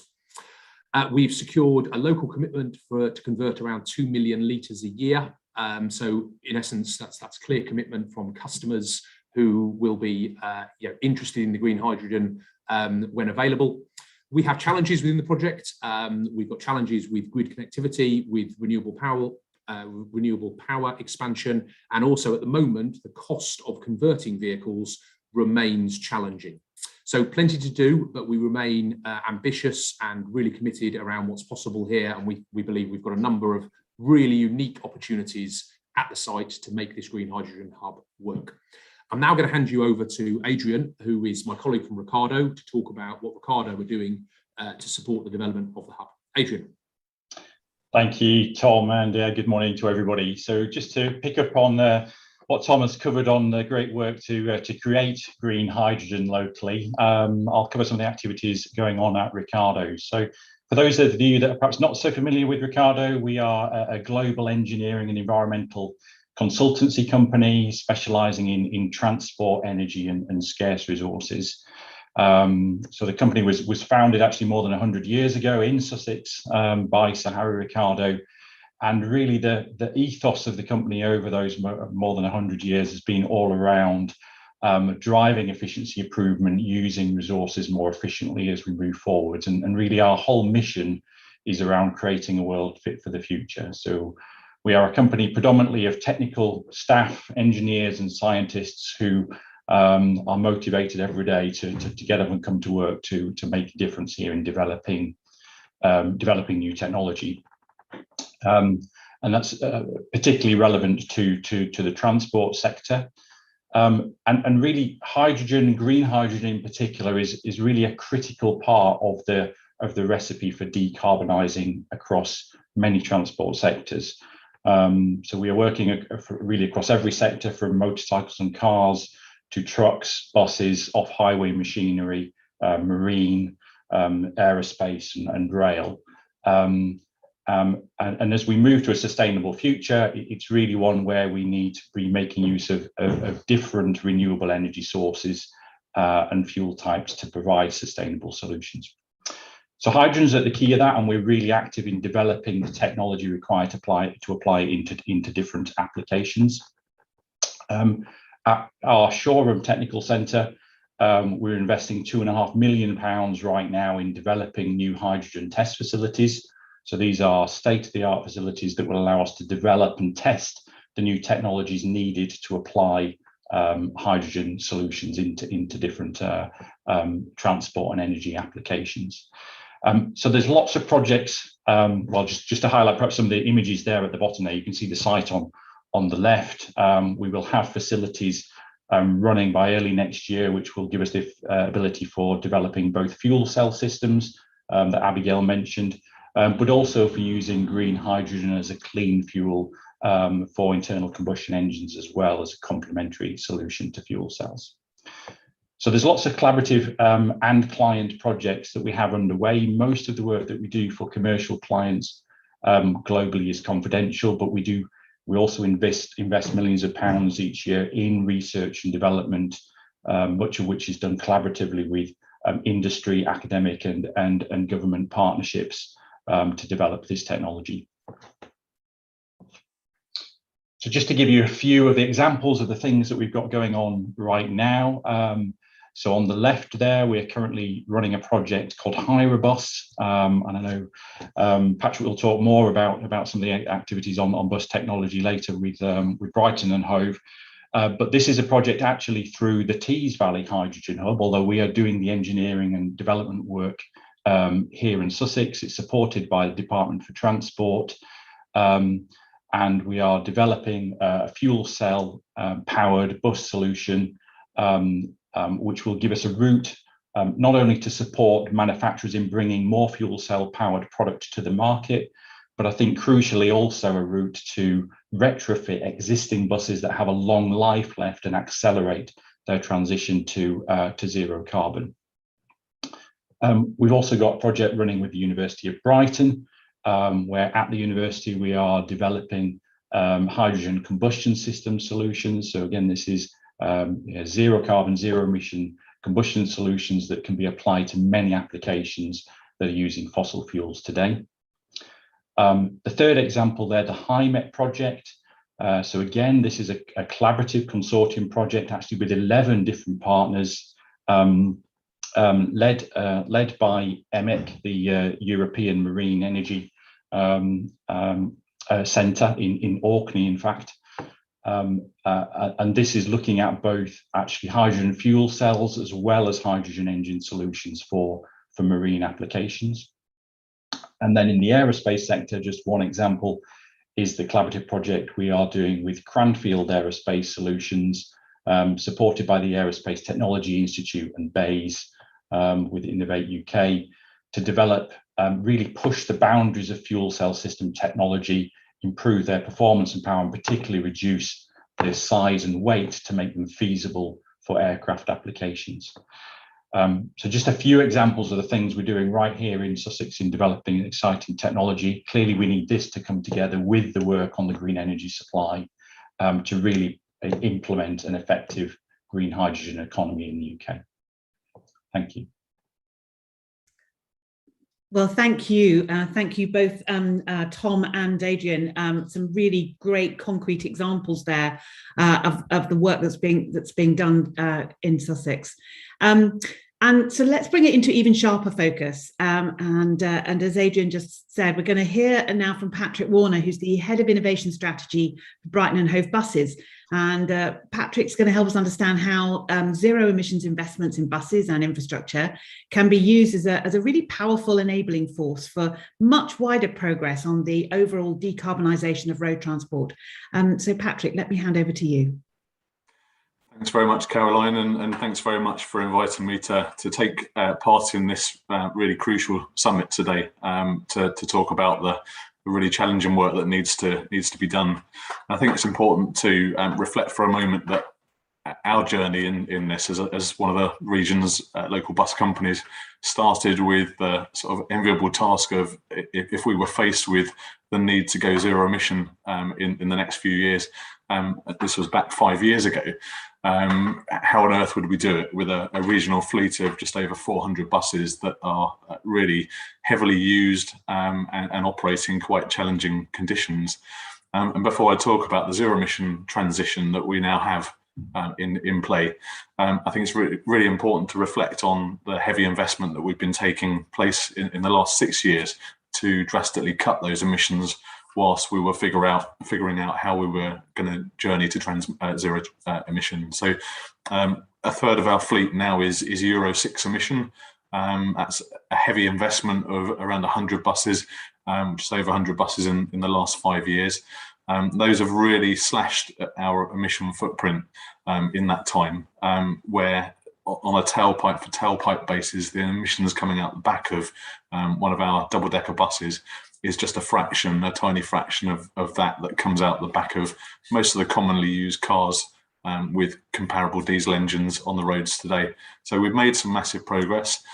Many people familiar with Brighton will have seen over the last 2 years our sort of stepping stone to zero emission, which took Euro 6 technology and basically started with a new hybrid system, which is an electric drivetrain, but using a Euro 6 generator on board to keep the batteries topped up. And so those pale blue buses are quite commonly seen on cross-city routes 1 and 5 in the city of Brighton. They're have clever geofencing technology on board, which enables zero emission electric only operation throughout the heaviest areas of pollution in the city centre between Palmyra Square and Aldstein. And those have delivered already an annual mileage saving of 244,000 miles of zero emission driving on just those 2 routes. So really heavy lugging gone on already, but we absolutely can't afford to rest on our laurels. And so the next stage is for zero emission operation. If I can go next slide, please. Over the last 5 years, we've been really working hard to see how on earth we'd afford this, because at that point we had hydrogen fuel cell buses that cost £1 million a bus, compared to just a quarter of that for a new diesel bus. And I think the assumption was that, well, the future would be electric, wouldn't it? Because that's what the nation seems to have in its psyche. But when we trialled a conventional battery electric bus in Brighton on a number of routes, we found them really not fit for purpose at all. And it wasn't a small amount they needed to improve by. These buses went out at 9 o'clock in the morning after the worst of the morning rush, and they were almost flat by 2 o'clock in the afternoon. So then having to come back into the depot and charge for several hours before they could do that short journey again. So we realised very early on that conventional electric battery technology presented huge challenges for us to meet the needs of the people of Brighton and Hove, and also Crawley and actually rural services that span 4 other counties outside of the city of Brighton and Hove. So we hit upon hydrogen fuel cell technology, which gave us a vehicle that behaved like an electric vehicle on the road, but had an operational range that matches that of our legacy diesel fleet. And that's really important for us in Brighton and Crawley, because our buses are often on the road for up to 24 hours a day, and passengers expect that. And if they're not on the road for 24 hours a day, they're out at 4 or 5 in the morning, and very often not back until the very early hours of the next morning. So a really huge technical challenge to deliver that.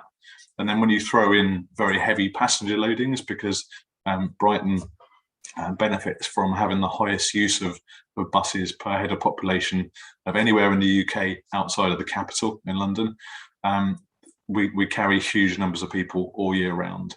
And then throw in some really challenging terrain as well. And we know Brighton's quite hilly, but the coastal route between Eastbourne and Brighton is not just one severely steep hill, it's 4 in a row. So we break diesel engines on routes like that. So it's really important that we have not just the operational range, but a technology that's robust enough to be able to deliver that essential service. So the first deployment, at long last, I can say we've now signed the order for the first 20. These will replace the existing Euro 5 and Euro 6 diesel buses on Crawley's Fastway system, which is a bus rapid transit or part bus rapid transit service, connecting the airport, which we know in normal times would be the busiest single runway airport in the world, with Manor Royal Business District, one of the largest industrial parts in the country, and the surrounding residential areas of Crawley and Hawley, just in the surrounding area there. So very heavily used buses, many of them on the road for 24 hours a day. and doing nearly 400 miles in the most extreme duty cycle. So it'll be a real baptism of fire for these buses to prove that this clever technology works. But it will, and I'm very confident about that. So the first 20 arrive in June next year. And we're currently working with one of our local government partners on a further deployment of 34 buses that will see an expansion of the project at Crawley, and almost every single bus that passes Gatwick Airport on into Surrey replaced with zero emission buses within a year or so. So very exciting. These first 20 have been funded partly by ourselves, partly by UK government's Ultra Low Emission Bus Fund of 2019, and also nearly £3 million from the EU JIVE project, which is a really clever sort of innovative funding programme that brought cities across the UK and Europe together, and then went back to manufacturers and said, you know, you build us these buses for £1 million a bus, well, no one's going to be able to afford that. So if we all come together and present an opportunity for you that takes it beyond single trials of 3 or 5 buses here or there, what can you now do it for with that sort of scale? And that almost half the price of the buses. The deployments that we've started to see now coming across the UK and Europe have driven that price down a little bit further. We're now under £500,000 a bus. And I'm really confident that if we can keep the momentum going in these challenging times, that it won't be very many years before we're level pegging with diesel for new buses. So if I can go next slide, please. But what I would say, and I always say in these sort of forums, zero emission buses alone are not the answer at all. I'm sorry to disappoint you. I know that UK road emissions are, I think we heard earlier on, the second largest contributor to poor air quality and climate damage. But actually it might surprise you to know that of those roadside emissions, only 4% of them come from our current legacy diesel fleets on average across the country. So if we only turn buses to zero emission, we're tinkering around the edges and failing the opportunity to make a real difference. What we must do, and what a number of our local government partners really seem to be getting with us at the moment, is we must ensure that when these zero emission buses hit the streets, they're able to move a lot faster. Our sort of decade of damage, as I often refer to it, has seen bus journey times take between 30 and 40% longer on average across the UK in the last 10 years. Now that makes bus travel really unattractive, and increasingly so. But it also makes providing the network of services that people expect increasingly unsustainable from a financial perspective. So we can continue on that spiral, but it's going nowhere, and will only make things a lot worse. What we need are far more bus priority measures like the impressive Peacehaven to Brighton bus lane, which can prove that it works. It carries almost half the number of bodies that travel in the morning peak towards Brighton on that stretch of road in just 3% of the vehicles. And it's led to consistent passenger growth on our bus services and additional buses meeting an increasing need over the last few years. So it's a real success story and a total casebook example of what can happen when you do both investment in clean technology and a reallocation of road space together. And that means decisions for us all. I'm not saying that we need to ditch cars and throw away that aspiration that so many of us have had over our lifetime, but we need to look at each journey and see which ones it's responsible to use a car for and appropriate, and which ones actually we could help everyone by switching to a sustainable mode, which of course includes buses, cycling and walking. If I can go next slide, please. So what does a bus depot look like with hydrogen in it? The current most affordable way of doing this is a trailerized solution. So we cut a lot of the infrastructure cost out. That means the tube trailers that deliver hydrogen from the production site become the storage vessel in the depot. So you have these quite sort of low intensity, from a civils perspective, docking stations, for want of a better word, in bus depots in the future, where a number of trailers will be docked in position once they're delivered, and then able to pump fuel into our buses in very similar ways to that we receive diesel today. So refueling a whole bus takes the same time as it takes to fill a tank of diesel with hydrogen, enabling that bus to go out and do the heavy loads expected of it again. But more importantly, we believe in complete contrast to battery electric technology, which I've already said is so challenging for buses. These depot-based solutions could be providing a powerful enabling force for the decarbonisation of so much other road transport. So we're already in discussions on future deployments, potentially at our Newhaven depot, sharing that infrastructure with other local fleets, such as dust carts from local councils, but potentially logistics suppliers, and the transition of so many of these small commercial vehicles that we're seeing in huge numbers on the streets that are delivering our internet shopping. So lots of possibility. We also believe that the skills and jobs opportunities that could come from our transitioning fleets to our other neighbouring fleets could put our young people and engineers of the future at a real clean technology advantage here in the southeast. So if I can go next slide, please. And what we very quickly found was that ambition that we have for transitioning our fleets really started to captivate the imaginations of a number of our stakeholder partners. The first one, Crawley Growth Programme, which is an excellent coast to capital local enterprise led partnership with local councils, involves a lot of regeneration in Crawley, 3,000 new homes, 7,000 new jobs, and a raft of public realm improvements. And what we found in collaboration together was that investments we were making back then with low emission diesel technology could be counted as match funding, so enabling Coast to Capital to draw down more money from central government for their regeneration projects, and for the first time placing a bus company around the table as a key partner in delivering all this regeneration. That gives us a voice and enables some of our asks to be dealt with in that project. So from a transport perspective, in addition to all that great regeneration, we've seen the replacement of every real-time screen in the Crawley and Gatwick area with brand new colour screens that don't just tell you when the buses come, but also give you news and weather updates. And 75 new bus stops that never had such information available were also equipped with the screens.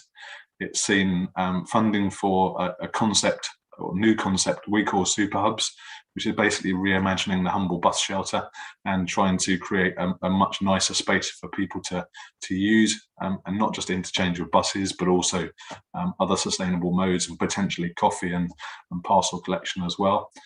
It's delivering the Manor Royal bus lane, which is going to make a big difference to commuters in the area. And it also will contribute funding for development, we hope in the future, of a mobility as a service app to help people crack the code and work out the most appropriate journey for them each day. If I can go next slide, please. I've got too many to go, I don't think. So the next one is Newhaven Town Deal. This is really exciting. Again, part of the government's New Town Deal initiative, which has seen, I think, 101 towns across the UK benefit from further regeneration funding. What we've managed to secure working with partners there is funding for our second hydrogen deployment, or kickstart funding for it, which will see a hydrogen refuelling station go into our Newhaven depot. And we're looking currently for funding or match funding to convert the bus fleet there, which will involve 37 new hydrogen-powered double-deckers, 2 councils' fleets of dust carts, and a brand new commercial paint and body trim facility, which, in collaboration with the Sussex College Group, is intended to be a platform not only for providing live working environments for people to train in commercial paint and body specialisms, but also a platform to transition to hydrogen fuel cell engineering training and really cementing those job opportunities for young people in the future. Next slide, please. And not lost out on Town Deal funding, Crawley also was one of those 101 towns there. And in addition to further regeneration there, we're really pleased to be working with them on the delivery of a new bus station in Crawley Town Centre. That will give the town a fitting transport interchange, not just with the refurbished railway station in the town, but also the big County Mall retail space and the high street of sort of shopping and leisure facilities as well. So really giving the people of Crawley and the surrounding areas sustainable travel infrastructure that will be fit for the future. I can go next slide, please. But collaboration hasn't stopped in the southeast. If there wasn't enough of it going on here from Brighton and Crawley, the knowledge and experience that we've started to gather through the work that we've been doing on hydrogen in Crawley and Brighton has also led to us sharing that knowledge and experience with public sector partners in Liverpool.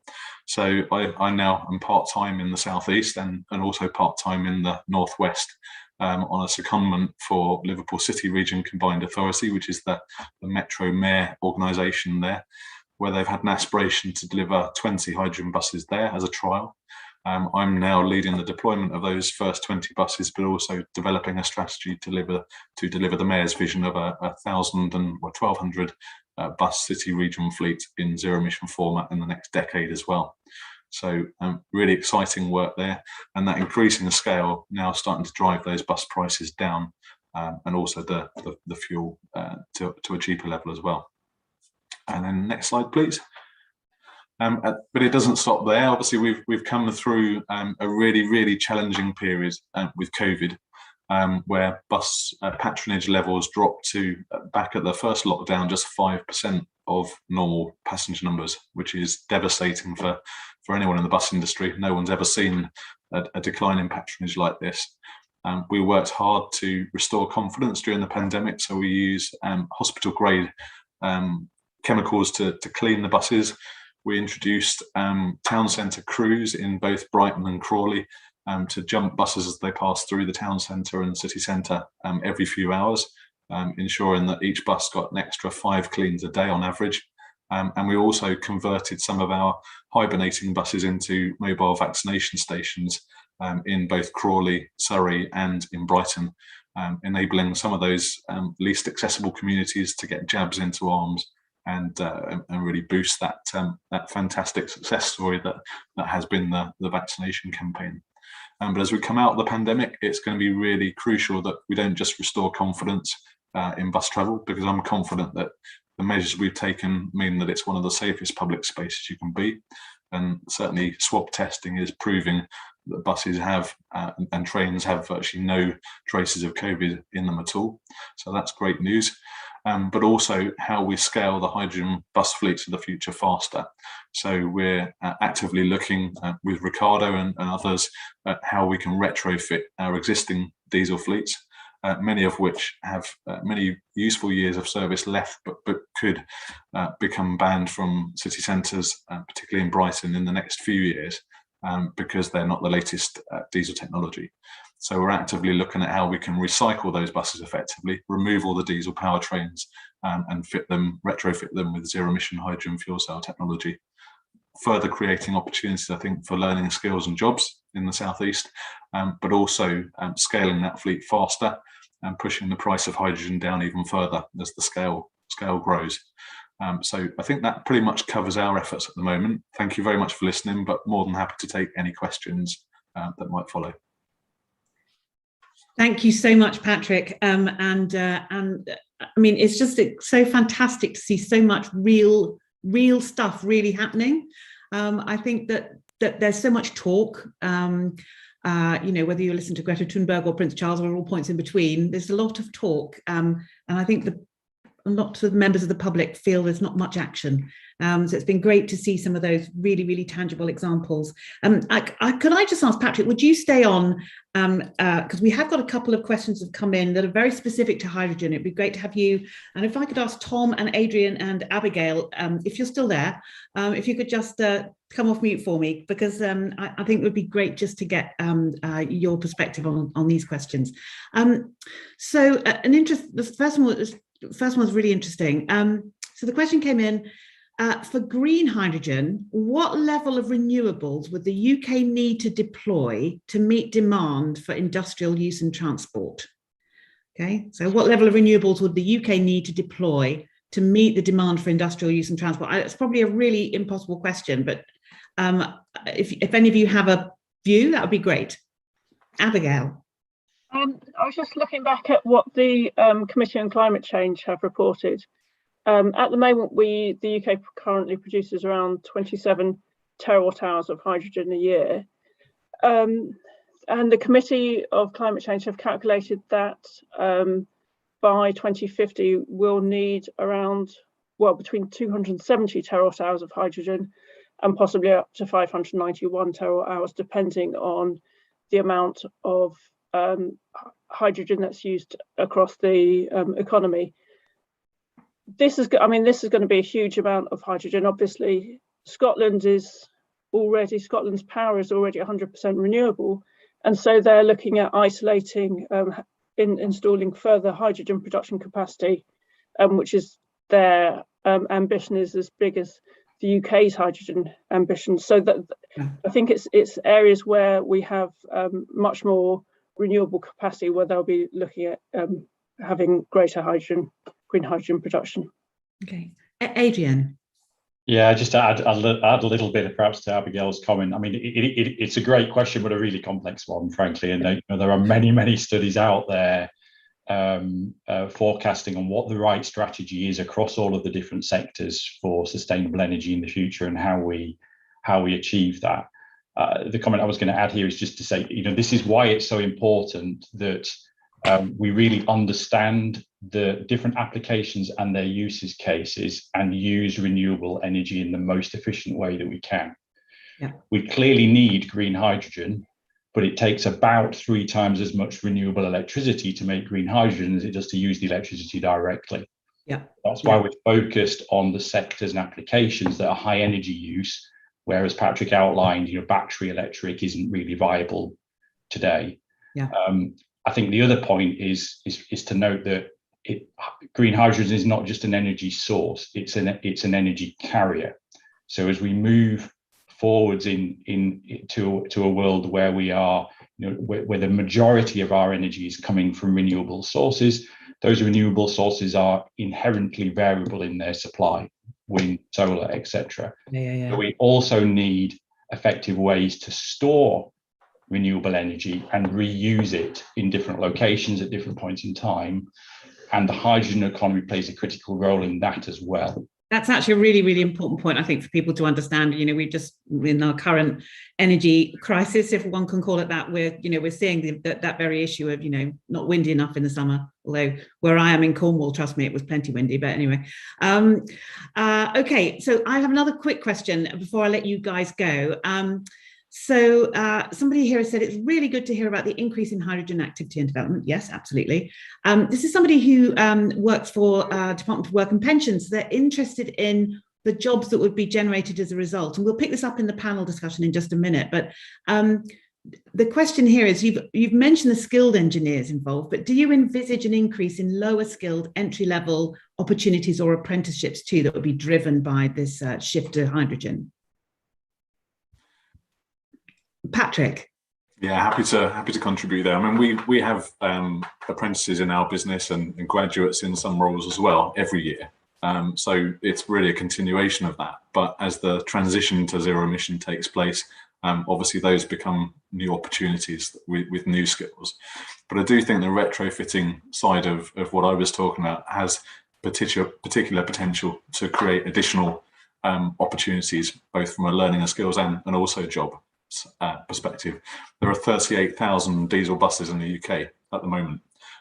So I think there'll be a sort of a twin track approach for operators across the country, where some of those will be brand new vehicles, and that's jobs for UK manufacturing with apprenticeship opportunities as well there.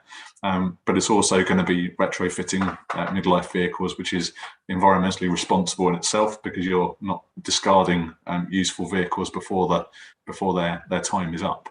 And that's going to take quite a bit of work. So definitely think there's a potential for additional opportunities here. Yeah, brilliant. Okay, well, look, thank you so much, all of you. I don't know about everybody else in the audience, but I learned a ton about hydrogen this morning, and it's very exciting. But as I said earlier, so great to see such tangible work going on as well. Hope for the future. Ruthlessly realistic, as Dieter tells us to be, but great hope for the future as well. Thank you all very much, and we will move on to our next session, and I'm delighted to be inviting some fabulous panelists to join us to take some of the other questions. So let me introduce them, and if I could ask them to switch on their videos and come off mute as we do. So Julie Kapsalis, Julie. Oh, lost my notes, sorry. Julie is the chair of Coast to Capital Local Enterprise Partnership, and she's worked in economic development for almost 20 years with a particular focus on enterprise skills and social inclusion. Next up, Zoe Osmond from the University of Brighton. Zoe leads the Clean Growth UK, a national university-led business innovation network. We have Sam Zindel, who's the managing director of a digital agency called PropellerNet, but also leads a number of SME-focused climate initiatives in the region. And last but not least, Phil Spring, who's a senior partner at IBM, where he is responsible for energy and sustainability for IBM across Europe. So welcome to you all. Thank you so much for joining us today.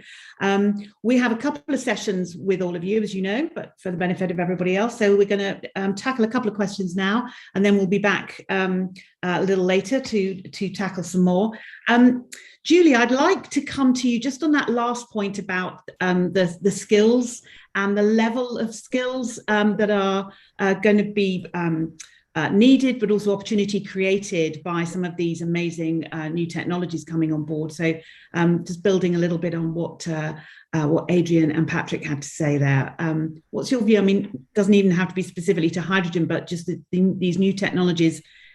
Clearly, there's some high-end engineering roles that are going to evolve, but what about those more entry-level jobs, do you think? Yeah, thanks, Caroline. And I was really pleased to hear Patrick and Adrian talk about the importance of skills and creating jobs. And whilst it's important as well for our young people, recognising the number of people in the region whose jobs have been impacted by COVID, who are going to be looking to reskill, to upskill and retrain. So I think there are opportunities for people of all ages. Something that's really quite exciting for this region is we very recently won a bid, a Department for Education bid, to deliver a skills development fund pilot.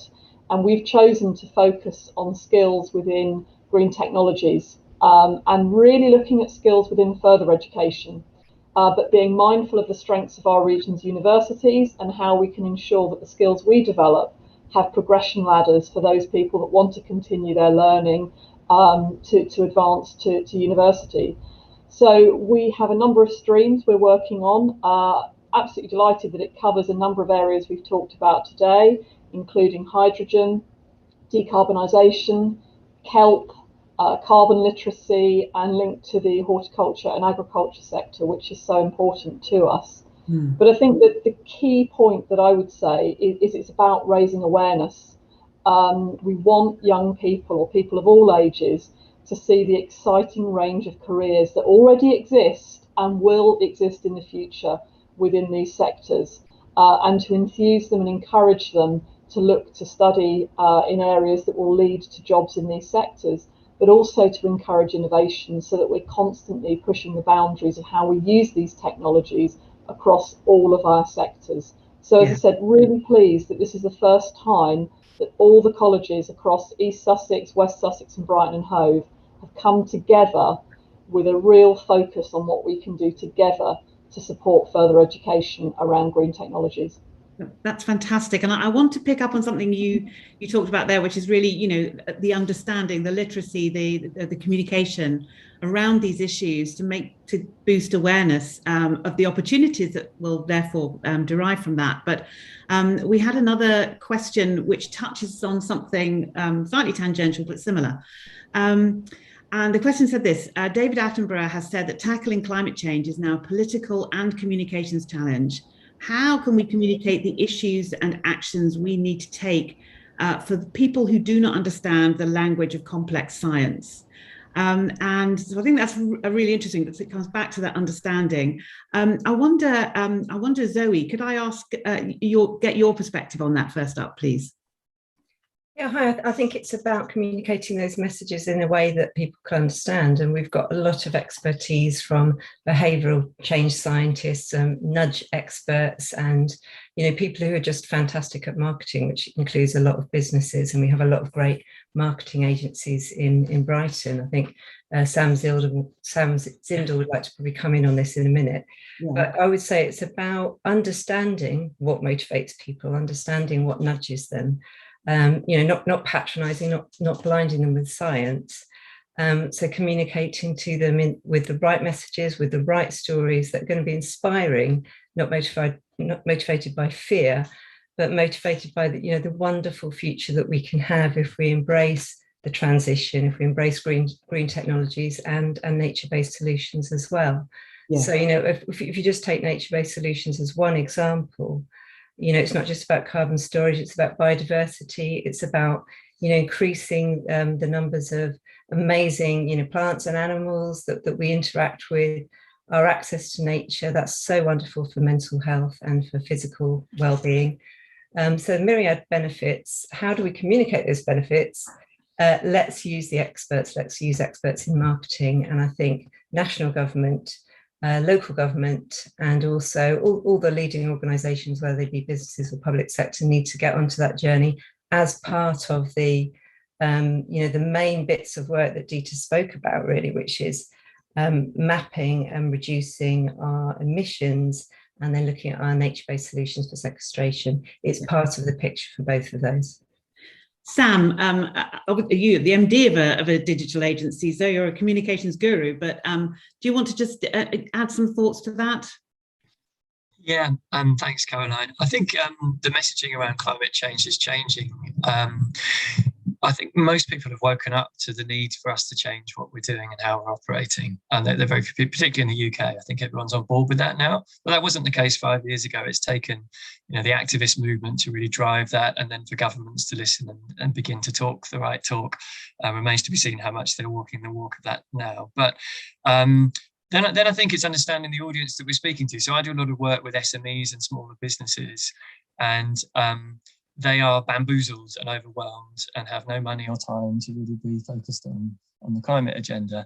And really it's become more skilled in engaging them in the opportunities that are associated with the transition to the low carbon economy. And I think as soon as you can really articulate the fact that this is an inevitability, it's not a choice. We will reach net zero globally, either because nature will be so degraded that it will force mass migration and food system failure. So we're going to get there. It's now up to us really about how we choose to get there. And if we can take progressive and ambitious steps now, then we won't be in as much of a panic or an expensive journey that we may end up in a few years. I think as soon as people have got their heads around that, you can then start to dial into and how do I reduce my feeling of being overwhelmed and start to empower people to think I can do something, however small, which is helping with this transition to net zero. And that very much comes down to understanding the context within which they're operating. So businesses need to know how it could help their business grow potentially, rather than see it as an inconvenience. And individuals need to see how it won't completely obliterate their convenience, but also perhaps save them money. So it's finding those practical, positive messages, I think, which is key. Yeah, absolutely. Okay, I'm going to slightly different direction now. This is a really interesting one. This is from a local authority perspective. Local authorities have to compete for funding to support their green agendas, levelling up funds, etc. And of course, there's the inevitable competition between businesses. So how are we going to achieve the collaboration and partnership that we know will be necessary if we are together going to achieve net zero? Phil, can I ask you to dive into that one first, please? I may not be the best qualified person to comment on this, certainly as an outsider to this. I think you will find these sorts of forums and summits happening amongst many cities and local authorities, not just in the UK and not around the world. And I think that's actually very, very positive and necessary, because when you look at what needs to happen from a point of view of resolving what's getting to net zero, actually local authorities, cities, towns, they cover, it all comes together from the point of view of industry, transport, people, communities, and so on. It comes together in these spaces. Yeah. So I think the individual action is necessary. And then I'm not clear about the competition between the local authorities. I think inevitably the work that I do is around electrification and the role of technology in electrification. And actually the technology is the easy part of that. The hard part is actually enabling collaboration. And it needs to be a fair collaboration and not a kind of winner takes all type of model. So therefore, we do have to, if we're going to think about decarbonising our whole energy system, then we do have to think about collaboration across many different parties, including something we talk about a lot from a technology point of view is some of the standards and the data and the open ecosystems that are needed, which will require collaboration across many different parties. And one way of doing things across many different organisations, including local authorities. Yeah, Zoe would like to come in on that. Yeah, I just wanted to also sort of agree that I'm not seeing a huge amount of this competition attitude. I think there's a lot of scope for collaboration, both around knowledge. You know, all the local authorities are needing to go on this incredibly steep learning curve to achieve this incredibly steep curve we need to all go down on. So collaboration around knowledge and funding. A good example of that is the UK 100 local authorities, of which Brighton and Hove and Adrian Worthing in our region are members. And they've just put forward in July a suggestion for a net zero local powers bill. And if that did come to fruition, it would provide local authorities with new powers and new funding to roll out carbon reduction projects, and also would require them to report on emissions. And that would be a great way of engendering that collaboration. And obviously we also heard from the Local Government Association earlier about all the great resources they have and the opportunity to collaborate between the local authorities, but also with the universities in their region, because the knowledge piece is obviously super important. But just finally, I would say, you know, competition isn't always bad. So if you look in the, markets, private sector, one thing that has driven down the cost of wind, particularly offshore wind, huge decrease in the cost of offshore wind power. A lot of that has been thanks to the government's initiatives around putting out contracts for difference and the different energy companies bidding and decreasing the cost through innovation of wind energy. Now that probably can't keep decreasing because we've already gone so far, but that competition can be really healthy for innovation. Yeah, and Julie, I know you wanted to add a thought here as well. Yeah, just briefly, and I think Peter Lambert very much said this at the start, the very fact that we've got the Greater Brighton grouping coming together shows that we are absolutely collaborating, and I think Patrick gave some great examples of that collaboration in action. And it's not just collaboration between local authorities, as Zoe said, it's bringing together the public, private and the third sector to make things happen. And for me, that's where Coast Capital Local Enterprise Partnership has a really key role to play, and where I think we've enabled a number of projects to be kick-started. So I absolutely welcome the opportunities, and I think actually it's working really well. There's always more we can do, but in this area. Yeah, absolutely. Okay, well, I'm going to we're going to take a break from the panel and move us on. But these four fabulous people will be back with us for a slightly longer session in a little while. So thank you, Julie and Zoe and Sam and Phil, for the moment. I think now that we've learned so much from many local experts and had some of that discussion around some of the questions that you, our participants, are raising, we thought maybe we should hear from some of those who are facing this climate change challenge with great energy and innovation, but in other parts of the world. So first up, we actually have a pre-recorded interview with Andrea Durbin, who's director of the City of Portland's Bureau of Planning and Sustainability. Now, pre-recorded because it's about 3:56 a.m. there right now, so I'm sure you'll understand. In the last 2 years, the city has experienced the worst wildfires and the hottest temperatures in history.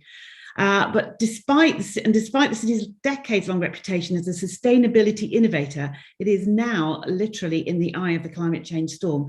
Andrea is going to tell us that we just have a few short years to make a difference, but Portland is not standing still and has a raft of innovative climate change policies that she believes will make a difference.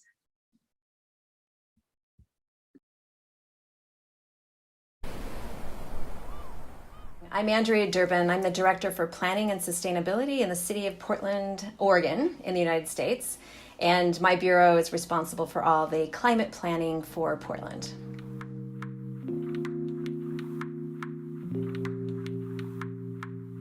We really have been kind of awakened to the fact that we're living in a climate changed world.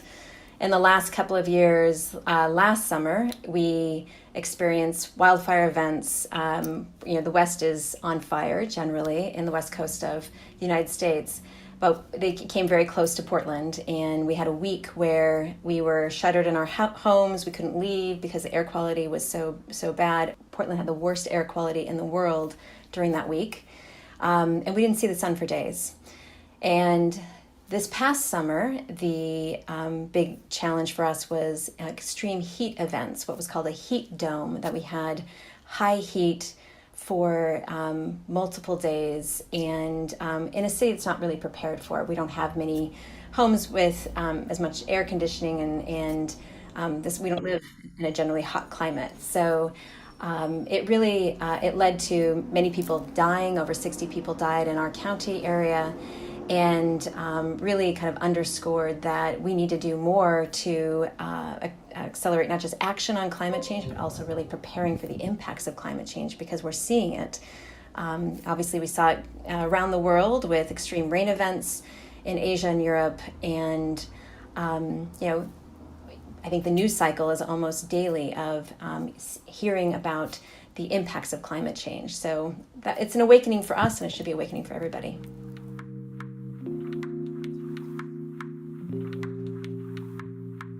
Portland has been a leader for decades. We were one of the first cities in the world to develop a climate action plan almost 3 decades ago. And we recently adopted new goals for 2030. Our goal is to cut our emissions in half by 2030 or sooner.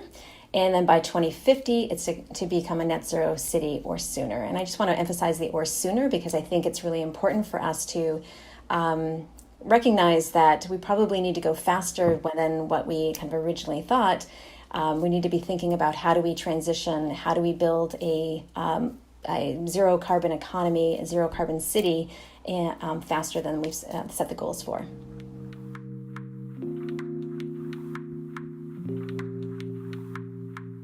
As I mentioned, we've been working on climate issues for years, and we've done a lot.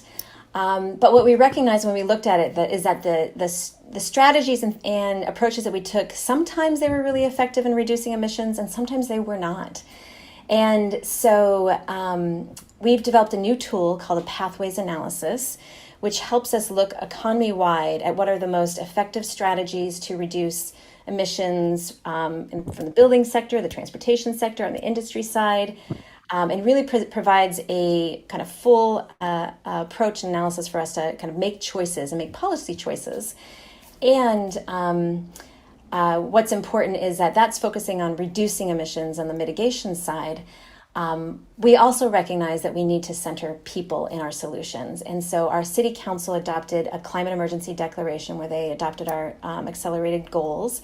And that really helped center a climate justice approach. How do we really prioritize people in our solutions? How do we make sure that communities that are most impacted by climate change, we know that Black, Indigenous, communities of color, low-income communities are most impacted. They're carrying the burdens. They're living the burdens of climate change. When we had our heat event, the people who died were people who were living in affordable housing and mobile home parks. So we know that there are some people that are more susceptible to the impacts of climate change, and therefore we need to really center and focus on solutions that make sure that they benefit, they have opportunities, and that we really reduce the risks to them so that we don't have situations where people are losing their lives like we saw this last summer.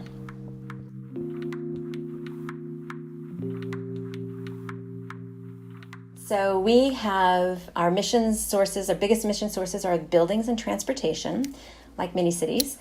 On the building side, we are really working with a Black and Brown-led coalition effort to focus on how do we improve building standards. Our old way of doing our work, we would have just focused on the energy performance of those buildings. How do we reduce the energy usage of those buildings? The new way of doing this work and centering people and climate justice in our work is focused on not just carbon mitigation and carbon emissions, but it's also looking at health standards. How do we make sure that these buildings are healthy places for people to live? How do we make sure that we're addressing cost burdens so that when we make investments, require investments in energy efficiency upgrade, those costs are not just passed on to the renters, right, who may be low income? How do we make sure that we're addressing the resiliency concerns? Before this last summer, we were not thinking about the need to have a certain level of temperature in our buildings, right? That the responsibility of landlords to make sure that these buildings, these homes are actually have cooling opportunities. So really looking more broadly at how do we build in and integrate resiliency approaches as well? How are we looking at the roofs and in a cool roof program so that we're making sure that we're building more resilient buildings stock as well. So really taking a more integrated approach in the solutions that will have far wider benefits for communities as well as the climate. On the transportation side, we're really looking, right now we're working on two areas. One is renewable fuels. We adopted a renewable fuel standard in 2006, which turned out to be one of the most effective carbon reducing programs that we have in place. So we're looking at updating that and really accelerating the transition to renewable fuels, including renewable diesel, and making that available in our local market. And that has co-benefits, not just for climate, but also for reducing air pollution, which is a significant problem for us in Portland.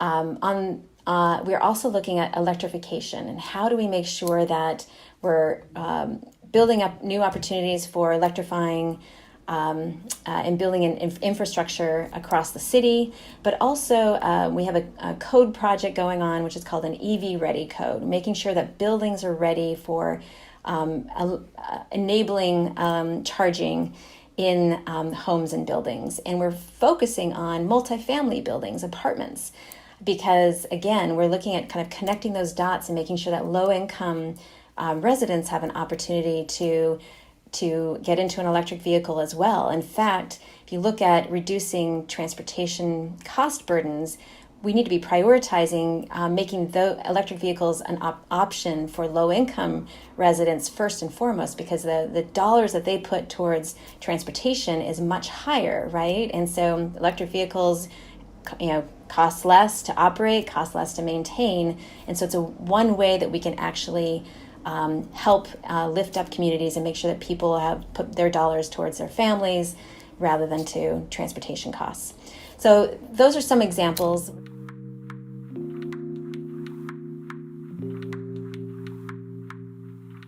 The large emitters, and for Portland, they're not the most significant sources of emissions, but in order to become a net zero city, they have to come along.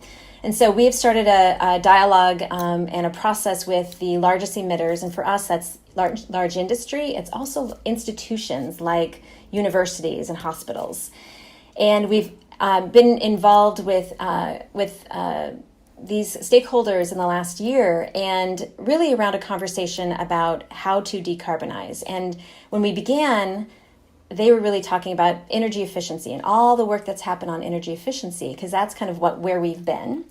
And where we're at now is talking about decarbonizing. So it's not just about changing out our light systems, it's about how are we changing our processes, how are we fuel shifting and getting fossil fuels out of the operations.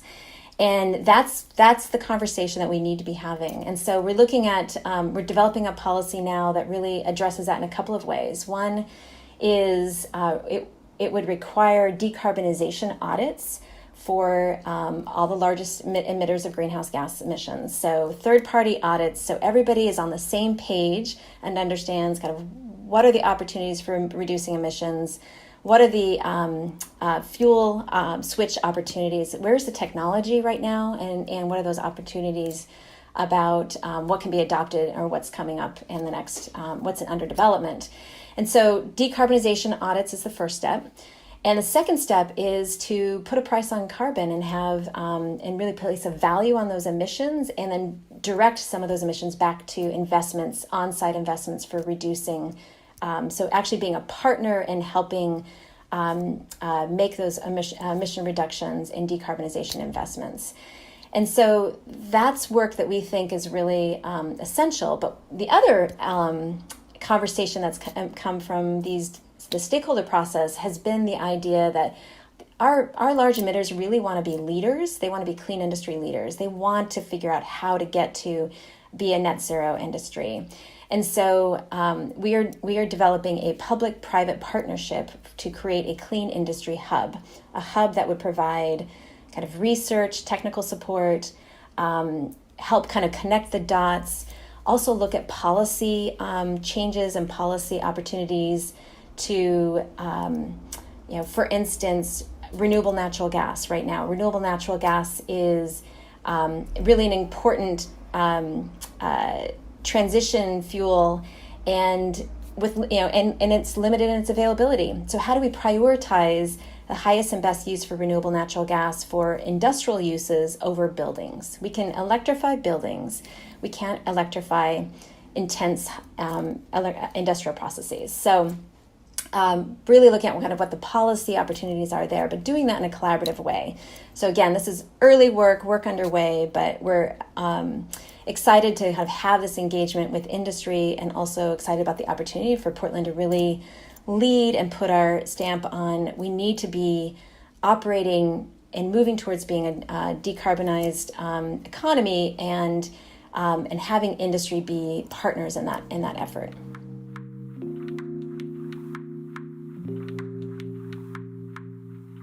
Well, like many cities, we struggle with this as well, and we don't have all the resources that we need to implement these plans. It's part of the conversation I'm having with our city council right now.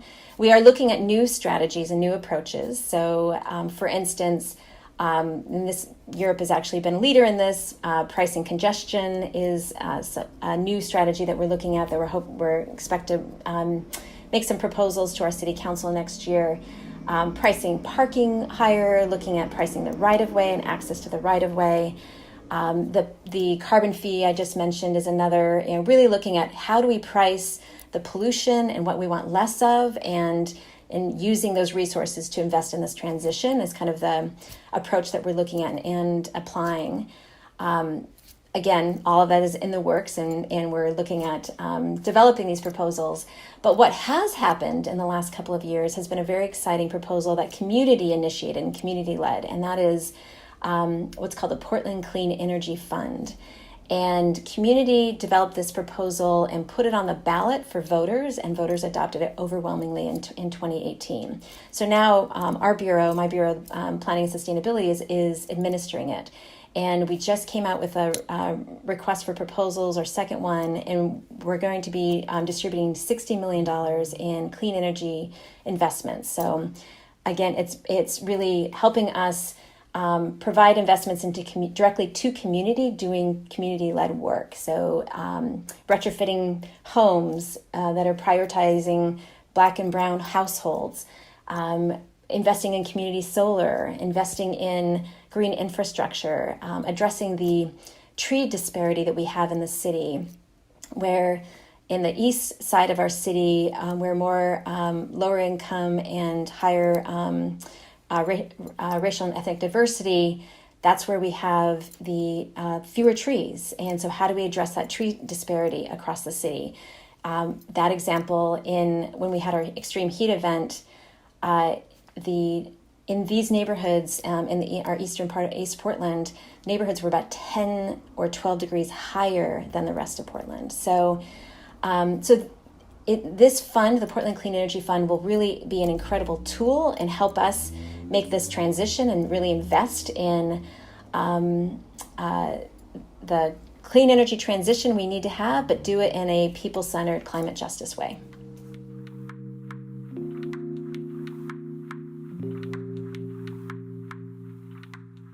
It can get overwhelming, but I think what's important to know is that what we do over the next few years really matter, and it's critical. I mean, we are at this pivot point. We're at a turning point right now, and I think it's important for government leaders, business leaders, community leaders to really understand that we have an opportunity to really change the future at this point but only if we act, and if we act with, commitment and really recognize that what has happened to date has really been kind of the low-hanging fruit. That now is when it really matters. That these are decisions that are going to be harder. There's going to be more political opposition because we're talking about changing how our economy is operating, but not doing so is going to have huge ramifications. And so, I would say the time is now. We need to act. The next few years, really matter. We have 8 years to get to our 2030 goals and a lot of work to do. And so, be bold, be quick, don't hesitate, and really make a full commitment to this, and do it in an integrated way, and do it in a way that really centers people.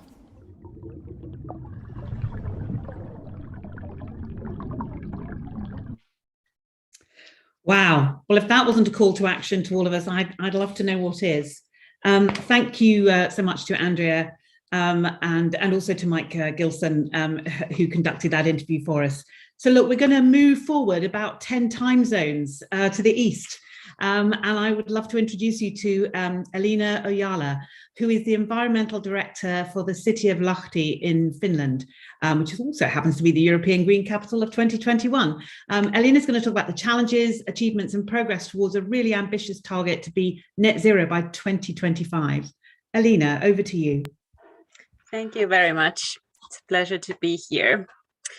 So as was mentioned, we are currently the European Green Capital, and I would like to talk to you about that, but also about our carbon neutrality target.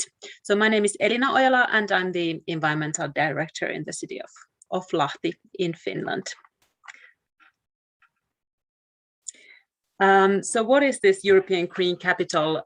It's a competition organized by the European Commission each year, and each city is evaluated according to these 12 indicators. And in case you are interested in seeing more, you can see our application at the web page that you can see at the bottom of this slide. And on the right-hand side, you can see all the European green capitals. We are the 12th city to be the European Green Capital, and you can see that that Bristol has been one in 2015. And I must say that we, as a smaller city, we are in a very nice group here. There are cities like Copenhagen that are very known for their climate work, and Stockholm and all of these actually, and many of them are capitals of country, and we are the smallest and the most eastern and northernmost city to win this title. We have only 120,000 inhabitants.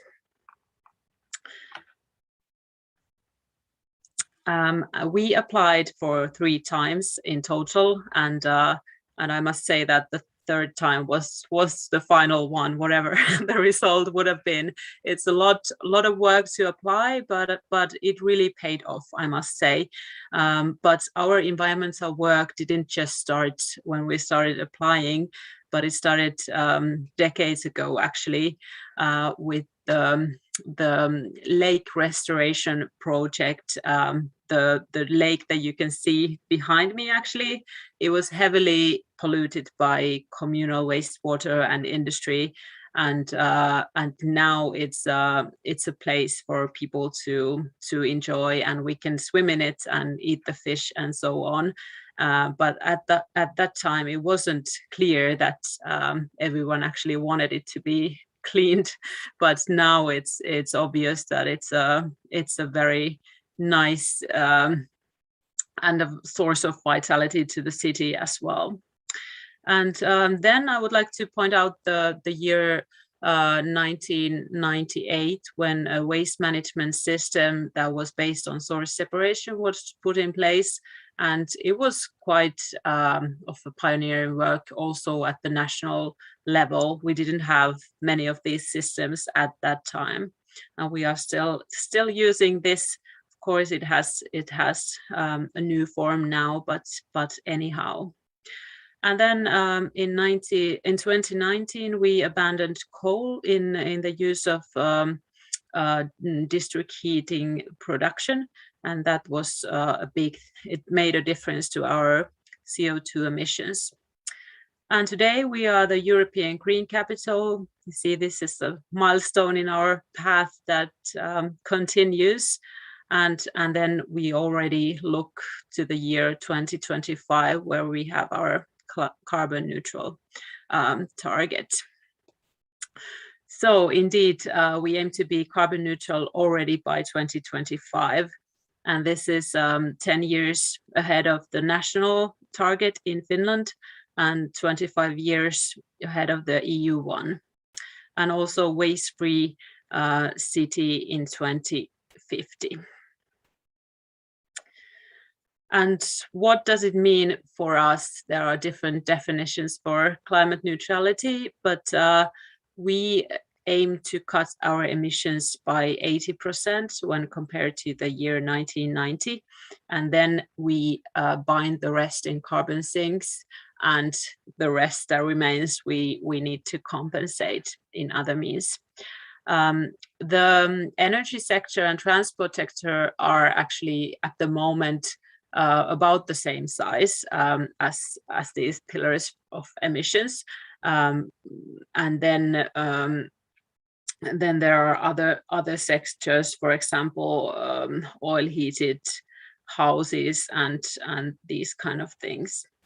And then when we compensate, we need to foster our carbon sinks that we have in forests and so on.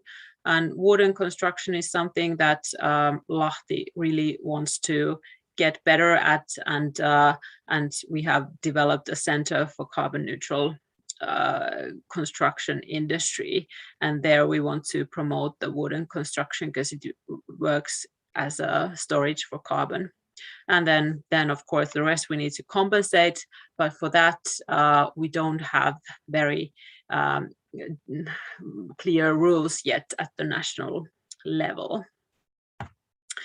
And here are some examples what kind of measures we will do, or what kind of actions, and I will talk to you about that later a bit more. So where we are going, we have managed to cut the emissions from the 1990 levels quite remarkably, and the difference between 2017 and 2021 is basically the abandoning of coal, and then there are other low-hanging fruit have been picked, so we have different kind of smaller actions to come in this thing.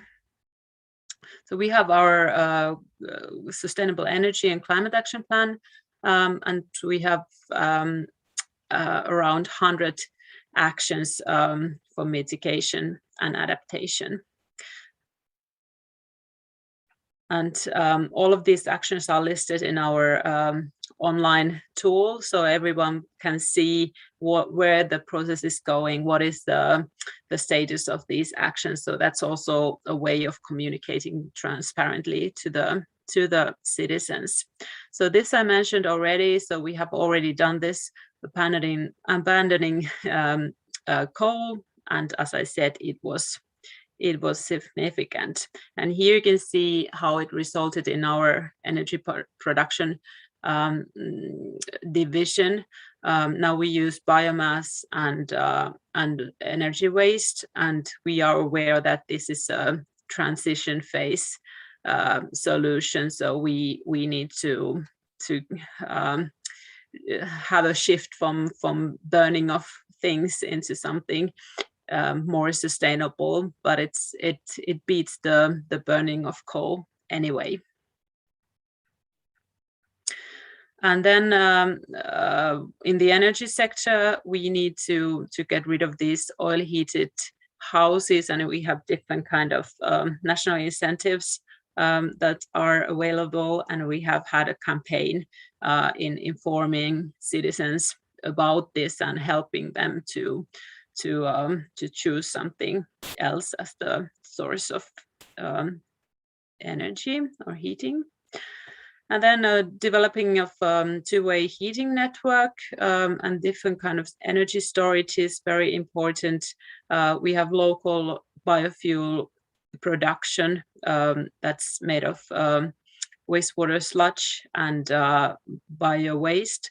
So this is actually a very good thing to cut the emissions as well. And then the energy consumption has developed quite nicely. So we have been able to cut emissions, and we are actually already quite good at energy efficiency. But of course, there can be done a lot more. And we have ambitious target for sustainable mobility. But of course, the COVID situation has hit the public transport sector quite heavily. And in case you have good ideas how to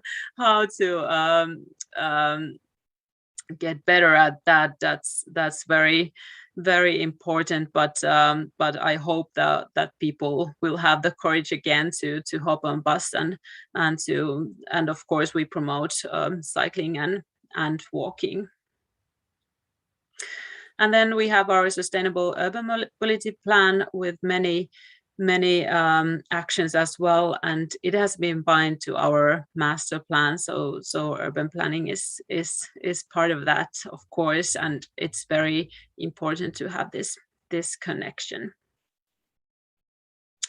And we have gotten a lot of electric buses on the routes just recently. We also have biofuel as a source of energy in the public transport, and we also have a cluster for electric cars, or electric transport. So this is something that's really developing in this area together with our local businesses. And then we had this EU project with the world's first carbon emission trading system on personal mobility. This has unfortunately ended, but it was very nice initiative where you could have your weekly carbon amount or budget, and in case you were able to cut your emissions, you got some sort of reward from the city, for example, bus tickets or these kind of things. And it was able to detect the mode of transport, so it knew whether you were biking or walking or whatever means of transport you used. So this was very, very nice pilot. And compensation, as I mentioned, it's a bit of a more tricky part, but we are working, and we will have a compensation plan coming up next year. And thank you. That was all from me. Elina, thank you so much. Absolutely fascinating, and totally deserved to be the green city, European city, because of the amazing work you're doing. Thank you so much for taking the time to share it with us all. So now, having been to Portland and to Lahti, we're going to bring it back home to the Greater Brighton region. So I'm really delighted to introduce to you Jeff Raw, who is the CEO of Brighton and Hove City Council, along with Deborah Humphreys from the University of Brighton and Rachel Mills from the University of Sussex. And they're going to share with us the Blue-Green Investment Plan and the next steps for the region. So let me hand over to you, Jeff. Thank you, Caroline, and hello, everyone. So I think from what we've heard today, I think the next decade is going to be a period of monumental change. I think climate change and transitioning to net zero carbon is going to be central to that change. But I also think it won't be a standalone issue, as I think we're picking up from some of our international speakers as well. It will be interwoven with all sorts of economic, technological, social and political issues. And those issues are going to come at us at increasing scale and pace. So I'm a chief executive of Brighton Hove City Council. And as a public servant, what I and people like me must do is to support our local politicians navigate this horizon that's rapidly coming towards us. But to make that transition navigable, to make it less painful, we need to work in collaborative partnerships. And I think that's a theme that's come out very strongly today. And those partnerships need to extend beyond normal local authority boundaries and relationships. And again, I think we heard a little bit from Dieter this morning about that and echoed by others. And that's why the Greater Brighton Economic Board and this summit is so important, because it helps bring us together, us together as partners in a common purpose. And I think a much more sophisticated understanding of what is ahead of us. So from what we've heard today from the Local Government Association with Angela, I know many regions have formed or are forming strategic partnerships with the key agencies in their region to expedite investment in climate change mitigation and to decarbonise their economy. I also know this because I'm part of a roundtable consultation with chief execs from across the country, with permanent secretaries from the 5 of the major government departments, including Treasury.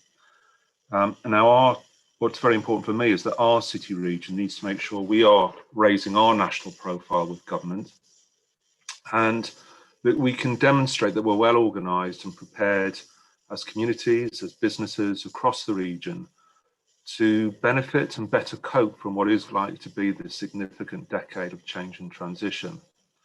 So we've got a great platform to work on as a city region, drawn on the work of the Greater Brighton Economic Board Infrastructure Panel, which for the last couple of years I've been co-chairing with Ian McCauley, who's the Chief Executive of Southern Water, again illustrating that need to work outside of our normal boundaries. Now, the panel has produced an excellent foundation of work, and you've heard some of that, the work on energy and water plans, real projects which are translating into investment, and also a growing understanding of how to approach management of our natural environment, working really on foundations, I think, that started with the Living Coast UNESCO Biosphere. And the presentations we heard earlier this morning on the kelp forest restoration, on hydrogen, are just really 2 excellent examples. However, we know that we are going to have to further develop our proposals, our investment plans. And to do that, we'll need to draw on expertise. And my 2 speaking colleagues, Deborah and Rachel, are going to say more about this in a minute. So we need to lift our ambition and preparations to draw on that expertise. That was apparent to me in a recent meeting that I attended with UK Power Networks. Now, UK Power Networks are critical to our energy grid, and this was about 10 days ago. And they're asking local authorities in the South East region to develop detailed local energy plans to enable transition to renewable energy and smart grids.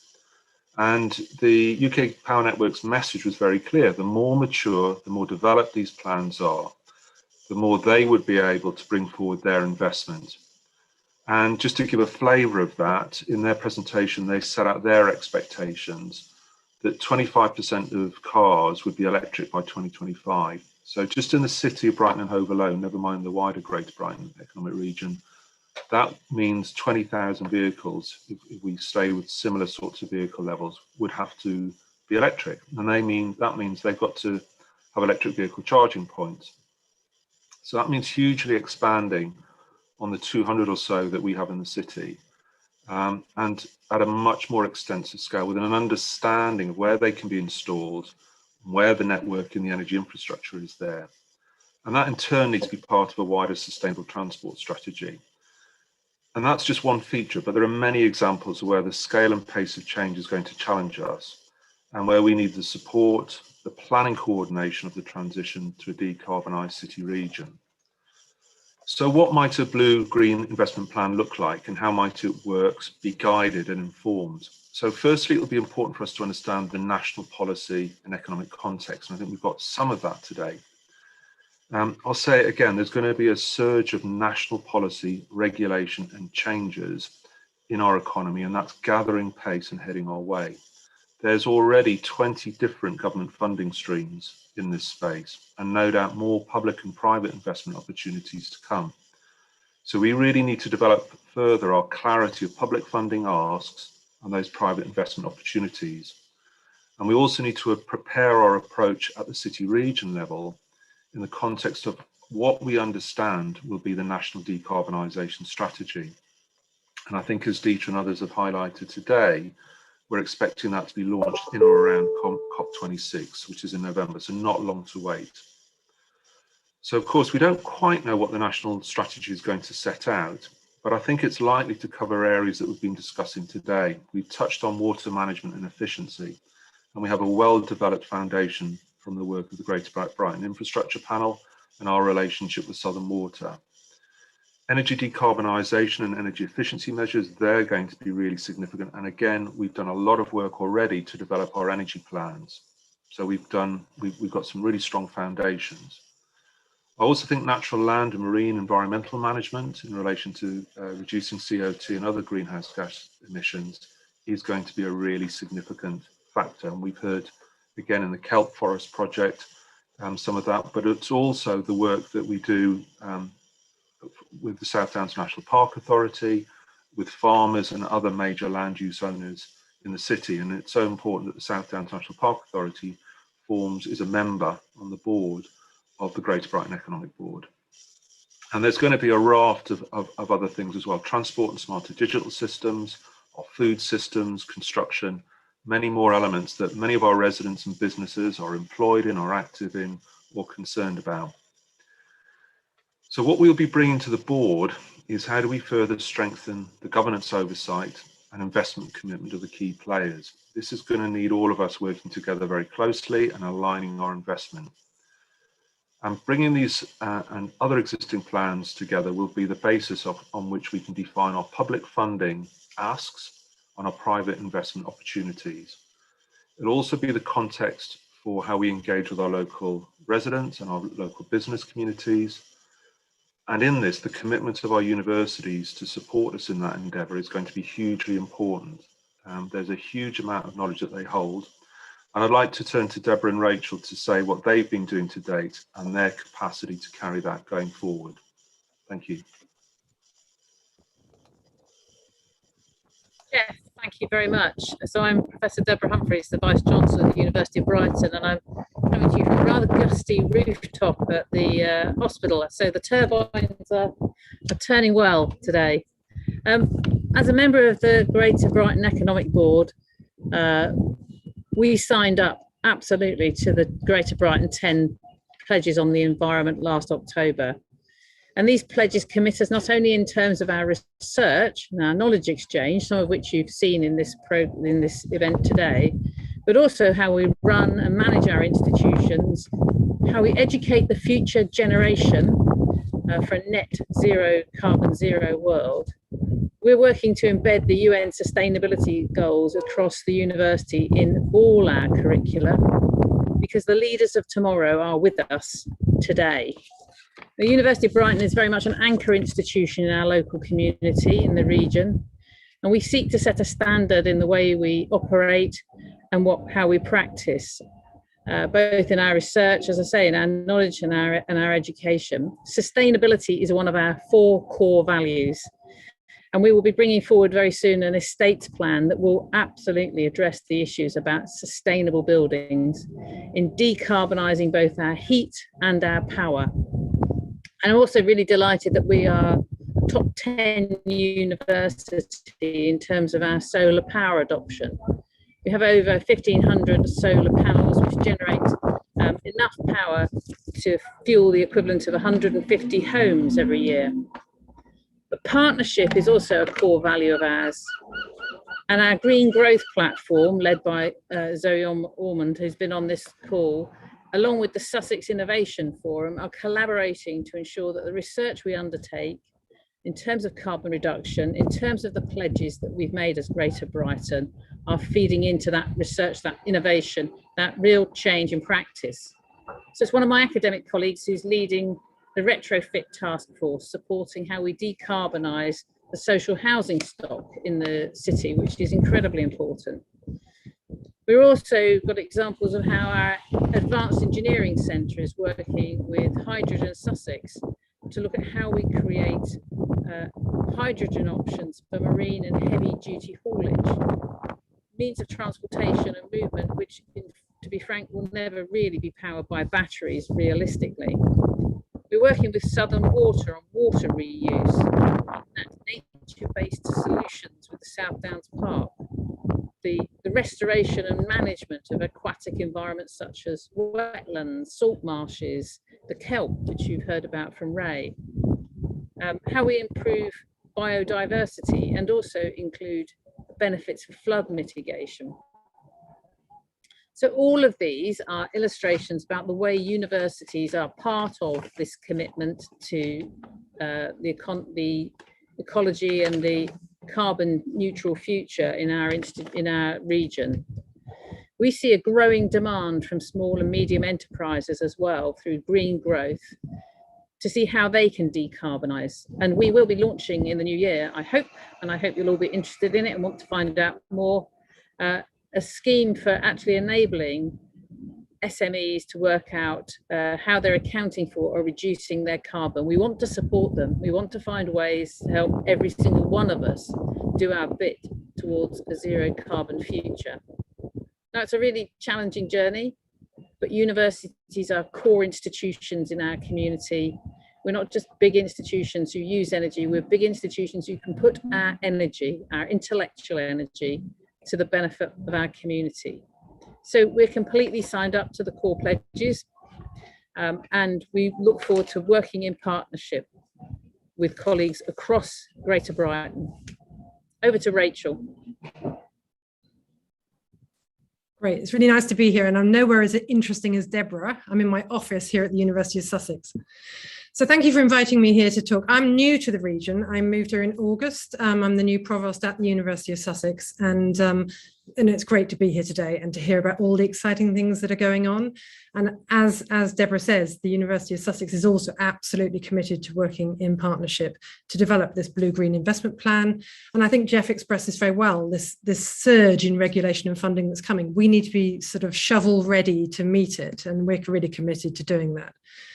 So I'm a deep sea oceanographer, so I guess I'm going to come at this probably a bit more like our first speaker this morning, Dieter Helm, talking about the importance of oceans in sequestering carbon as an opportunity that probably hasn't been looked at so much by any of us until more recently. And so oceans are clearly part of the solution for our net zero targets, both regionally, but for the UK as a whole. And I think we'll see a lot of this in the COP26 discussions about the importance of oceans for states like us out on the sort of western coast of Europe. But before I get into that, I think it's really important that we, today I've been really impressed. We've been talking about actions, about taking actions locally, and we've been talking about doing things collaboratively. And again, going back to Dieter Helm's talk this morning, talking about reducing our whole life cycle carbon emissions, and we can all make a difference, whether it's individually, as institutions like the university, or as across the city and the region. So our absolute challenge is to reduce our carbon footprint, but also then match that with clever ideas for sequestering carbon into the kelp forests, into our beautiful national parks, into the forests regionally. So it was great to see the talks about the kelp restoration projects, which of course the University of Sussex is also involved in. And that's an example of a collaboration across the region between the two universities and wider, looking at the natural capital in the coastal zone. And I think we can already see exciting new results from that, from the changes that have been implemented and the monitoring that's going on. So I've been really impressed by how something that's come on board quite quickly can deliver tangible differences within a season or so.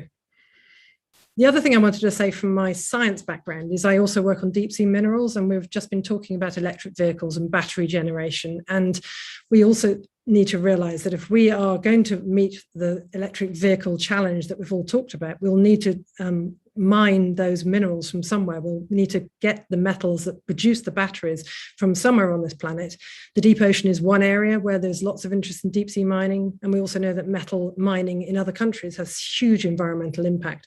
So I think another message I've got from today, and a thing we need to remember, is things that we do locally have impact globally. And it's our responsibility as scientists, as academics, as society, to make sure we look at the whole picture, not just our local solution. So again, I'm going to take this away and remember that we need to think about the whole picture that Dieter Helm challenged us to look at this morning. Just to talk a little bit finally about what Sussex is doing. So we're doing a lot of work, some of which you've heard about this morning, but we're using clever quantum technology techniques to look at the improvement in electric vehicle batteries.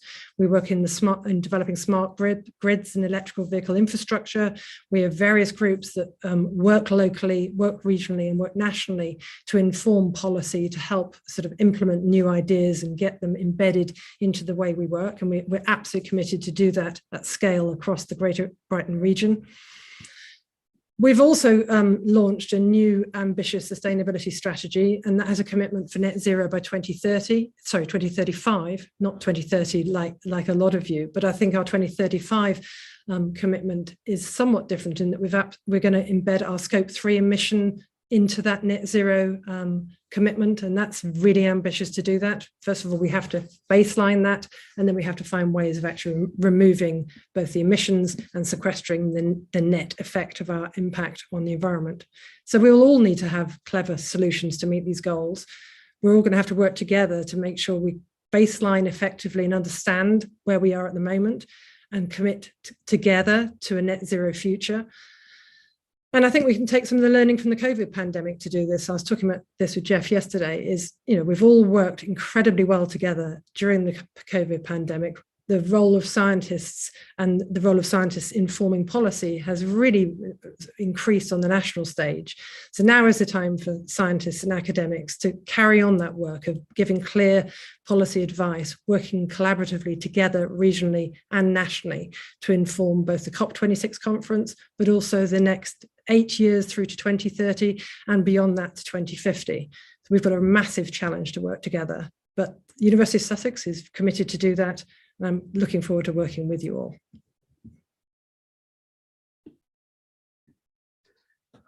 So thank you so much, Jeff and Deborah and Rachel. Fantastic to hear those perspectives and very exciting to see where the Blue-Green Investment Plan goes from here. Thank you all of you for your joining us today. I'm going to ask our panelists, Julie and Zoe and Sam and Phil, to join us again. Switch back on their videos so we can see them. We're coming towards the end of our morning. A couple of loads of questions, way too many to answer. That's always the way, I'm afraid. I wanted to tap in on one of them, which is interesting. There's lots of examples of sort of new, amazing new technologies, but also this point of retrofit. We heard a little bit about it with the buses earlier, but also thinking about somewhere like Brighton with all its amazing older buildings. Phil, I know that you've done, I know your main focus is electrification, but you've done a lot of work in decarbonisation and sort of city infrastructures. Do you have any thoughts on how we all think about businesses, local authority, citizens think about retrofit and making our buildings less carbon intense? Yeah, clearly, I mean, retrofit is important from the point of view of energy efficiency, because when we think about our whole energy system, electrification of heat and cooling and so on, we're not just converting hydrocarbons to electricity, we're also having to reduce our energy consumption by something like a third. So retrofit is important as new standards also come out and building regulations imply that you have to comply with them. But I would say, I mean, don't forget the digital part of making your buildings an active part of an energy system. And I think what Andrea talked about in terms of Portland, she talked about energy efficiency for buildings, but also the next generation is actually how do you make them a better environment to work in. And certainly there's a really important role of technology when it comes to retrofitting, to making buildings actually an active part of this smart grids. Again, Dieter Helm hinted at that in terms of some of the intermittency issues that we have to deal with, and indeed the whole transformation of the electrification system is going to be truly epic. And retrofitting major buildings, mostly, especially within cities, is vital. We work with Copenhagen City on that, and they've retrofitted and, let's say, digitally connected most of their real estate to 1 million square meters of offices, street lighting, and so on. And they're making it an active part of the energy system. And actually, they're making money out of that as well, which then helps to fund the energy efficiency improvements that they need. So there's lots of reasons why you need to retrofit in the right way, but also add the technology to actually get some of the benefits of participating in the energy system. Yeah, absolutely. I'm going to rush through these. I hope you'll all forgive me just to get through as many points as we can. It was an interesting one that somebody raised earlier on, which is saying they've had a carbon footprint done for their organisation, their small business charity. They've got an action plan, but how are businesses being supported to analyse and then act on their carbon footprint in the region? I'm going to come to Sam, because I know that your work with low carbon leaders is right on the button on this. Yeah, thanks, Caroline. I mean, I don't think businesses are being supported enough, is the simple answer. Particularly if it costs money to measure your carbon footprint. I think there would be a big claim, perhaps with this partnership in mind, but also, central government, I hope, providing more support. So I think that's something that we've got to look out for. But it can be done, particularly for service sector businesses, of which there are many in our area, using sort of automated tools which can estimate reasonably accurately based on your purchased goods and services record. So we've tried a couple of different ones actually at PropellerNet, where you just plug a tool into your accounting software, and at the moment it can only work on an industry average. So if you bought something from a particular sector, then it mines a database and throws back, based on the amount you spent, an estimate for that carbon footprint for that particular transaction. It misses a whole load of stuff, so it's by no means perfect, but for a small business, actually, that's quite a good starting point. And you only need to Google around to find a few tools like that you could try out, perhaps. And I do think that we have to recognise that for many businesses, Scope 3, which it broadly includes the supply chain of a business, is largely down to purchased goods and services. So this is a reasonably cost-effective way to get a starting measurement. Just very quickly to mention, I know we're quite short on time, but there's also a resource called the SME Climate Hub, which is part of the UN Race to Zero, and that BEIS are kind of behind. And if you search for that, I'll put a link in the chat for this session. That's an ever-evolving list of resources, advice, pledges, you name it, it's on there for SMEs to commit to, UK specific. So that might be a good starting point for anyone that's on the call today that is looking for information. Fantastic, Sam, thank you so much. Zoe, let me come to you, because I know that your work is very active in this space too. Yeah, and just to add to what Sam said, nationally, there's also the Net Zero Hub, which is the British Chambers. They have good resources as well. Obviously, we're waiting in this space for government to push that strategy a bit more, along with other major strategies like the heat and buildings one. Locally, what we're doing is developing some wraparound support for SMEs and an app to help SMEs quantify and reduce their carbon footprint. And the app, we're aiming to include Scope 3. It's going to be tricky, but we're hoping to get it in there. And we're going to launch this service towards the end of the year, probably early next year. So watch this space with Green Growth Platform Service, and let us know if you want to get involved. And we're also offering a grant through the Low Carbon Across the South East programme. And that's for SMEs across the region to tap into energy efficiency measures up to 10K's worth of grant. So again, get in touch with us. There is local support available, and we're working closely to map national support as well and see what gaps we can fill, particularly with hand-holding. Because I think Sam was saying these tools are really difficult to understand. SME leaders do not have the time. They don't have the capacity to necessarily engage in the level they'd like to. So we're trying to develop some services using our student body as well to help them do that. Fantastic. Thank you so much. Okay, I have one final question I'd like to pose to each of you in turn. From everything we've heard this morning, what's the one thing that gives you the greatest optimism for the future? And I'm going to start with Julie. Thanks. Well, it's not what I heard this morning, it's what I heard driving in this morning. My 10-year-old son, Hector, asked me what I was doing today. And I told him a little bit about this event. And I particularly was talking to him about kelp. And he said to me, "That's amazing. That is so important. Can you tell me about it tonight?" And then as he left me, as I dropped him at school, he said, "I'm proud of you." And he's never said that to me before. And for me, it is about that next generation. It's about those young children still in primary school. We've talked a lot today about skills, colleges, university. capturing their imagination, their passion, because they will be key to the future. Amazing. How marvellous, not only that he is proud of you, but that he says it. But that was such a brilliant thought. Julie, thank you so much. Let me see, where should we go next? Phil. Yes, I mean, just two things. One is just the completeness of the event that we heard today. I mean, we're not just talking about energy, we're talking about green and blue ecosystems as well. It's brilliant to hear that. And the second thing is, I must say, I was impressed by the section on hydrogen. People always think about that as being something that will come in the future, but what we heard today was very, very positive. Fantastic, thank you so much. Where should we go next? Zoe. Hi. Yeah, I think what really inspired me was the talk about this people-centered integrated approach. And by integrated, we're talking about not just the sort of innovation, technology, emissions reduction, we're talking about bringing in nature-based solutions.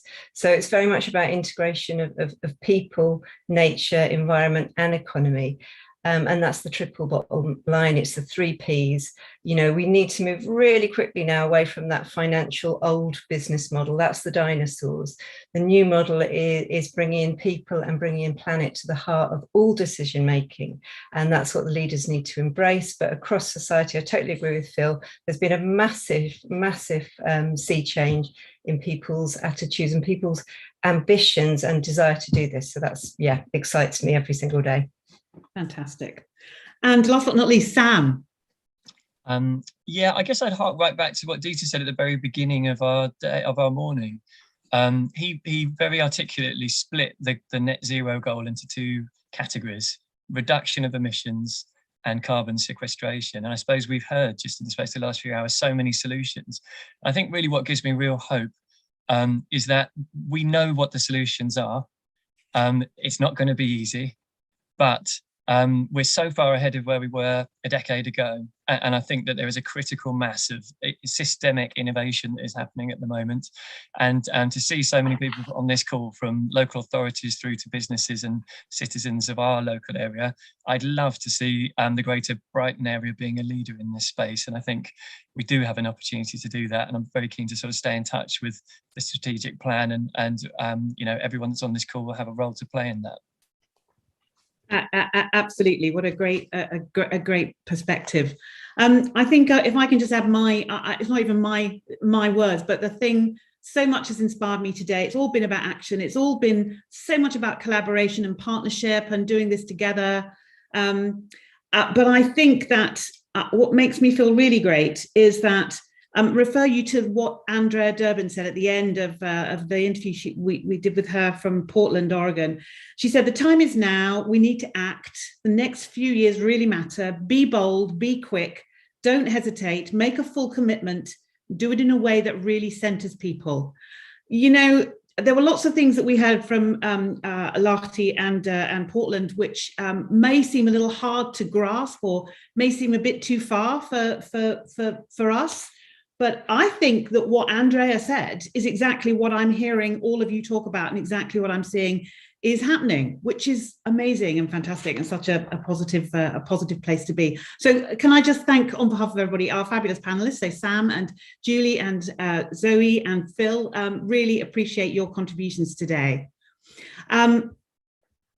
So now we come to start to wrap this up. We do have one final speaker, but I would first like to thank all of our fabulous speakers and, of course, those brilliant panelists.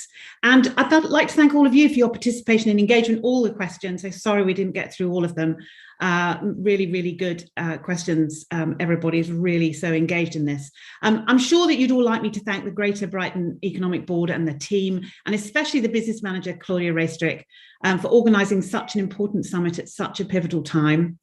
As we said at the start, the whole summit has been live streamed, and you will be able to watch it all over again on demand at the Greater Brighton YouTube channel. But you might also want to share the link with your colleagues who may also find it really valuable. So all that's left for me to do today is to invite Phelim McCafferty, the leader of Brighton and Hove City Council, and he's going to share some final comments before he formally closes the summit. Over to you, Phelim. Thank you very much indeed, Caroline, and thank you to all of our speakers, contributors, facilitators and all who've attended today. The energy, the enthusiasm, knowledge, and the desire to see a deliverable way forward on this, probably the most important of all issues, is precisely what we all need to tackle the monumental crisis ahead. And I, of course, urge everyone to keep going as well. There have been some fantastic and really important contributions today, but I personally think the most important element of today has been that we've come together from academic, transport, energy, ecology, local government, acknowledging that joint working is key to addressing one of the most difficult challenges our region and local residents and businesses will face. Of course, as the Green Party leader of Brighton Hove City Council, it won't be a surprise to any of you that I'm absolutely convinced of the need for the conference, and that I hope it will be the first of many similar meetings where we discuss the future for our region.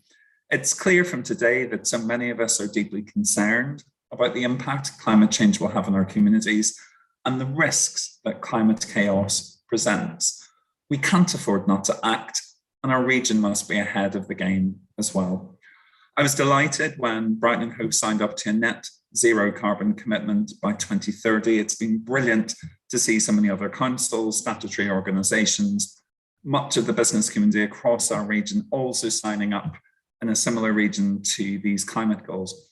But it's also a mammoth task, and one we can only make a dent in through pooling our resources, working together, leveraging in support and investment. We've been working tirelessly to bring down carbon emissions within Brighton Hove City Council, but we account for just a tiny 3% of all of the emissions overall, which is a really stark reminder actually of the role all the partners have on the call today in helping reduce our carbon emissions. And it's clear from today that we have fantastic partners who are all ready to make a difference. I'm also hopeful that we'll hear further commitment of global leaders at the COP26 talks next month. Local councils and regional partners need national action to really unlock more powers and potential to act on climate change. To quote Greta Thunberg, this can't be a blah, blah, blah conference. And I really hope that the Prime Minister and the UK government accelerates the pace and the scale of change that is so urgently needed. We need political leaders working together at national, at international levels to give our planet and our precious ecosystems a fighting chance. And so I do believe that, except for a diminishing view, the argument that we need to solve the climate crisis through decarbonisation has been, for the most part, won. The challenge before all of us is the practical task of how we do it, and then the scale and the pace of the change that's needed. And much of that, in my view, will fall to us as local communities, as businesses, as community and voluntary organisations, and as individuals. Sadly, time is against us, and as too often the case, resources to bring about change are currently not as plentiful as we need to solve the problems before us. We need to pull our capacity as a region, put our political differences to one side, and pull together to solve this climate crisis for the benefit of all of our communities now, and indeed for future generations. Yes, of course, it's been about protecting residents and businesses, but today has also been a great reminder that it's also about innovation and positive change, because we need action as fast as possible. I believe today has also shown how our region is alive to the many challenges. Our region deserves investment to create the green jobs of the future, so our communities are skilled up, empowered, and prepared for the changes ahead. We can build community resilience, all the while bringing in new opportunities for our region to thrive despite the backdrop of environmental change. I also believe we have the potential to be a flagship region, leading the way on climate action, attracting investment, jobs, support for our communities, setting the tone for a future with lower emissions. From retrofitting to creating warmer homes that bring down fuel bill for residents, to creating new skills for a population that desires opportunities, restoring the biodiversity of our ocean through kelp, innovating through hydrogen, and working together to attract meaningful jobs. And clear action to support our local environment really is a win-win. I see the opportunity for us to work together as a city region. Working with the chair and the regional partners, I look forward to playing my full part to move at pace and scale, to involve others, to lobby, persuade, and to work tirelessly as the lead political member on the Greater Brighton Economic Board to give us a real opportunity to transition to a net zero carbon city region. Thank you again for attending. Thank you to Claudia and the team for organising today. Let's seize the time and strengthen our resolve. I hope this is but the first of many similar such conferences as we demonstrate a new way of working to tackle one of the most important challenges of our time. I now formally close the conference. Thank you.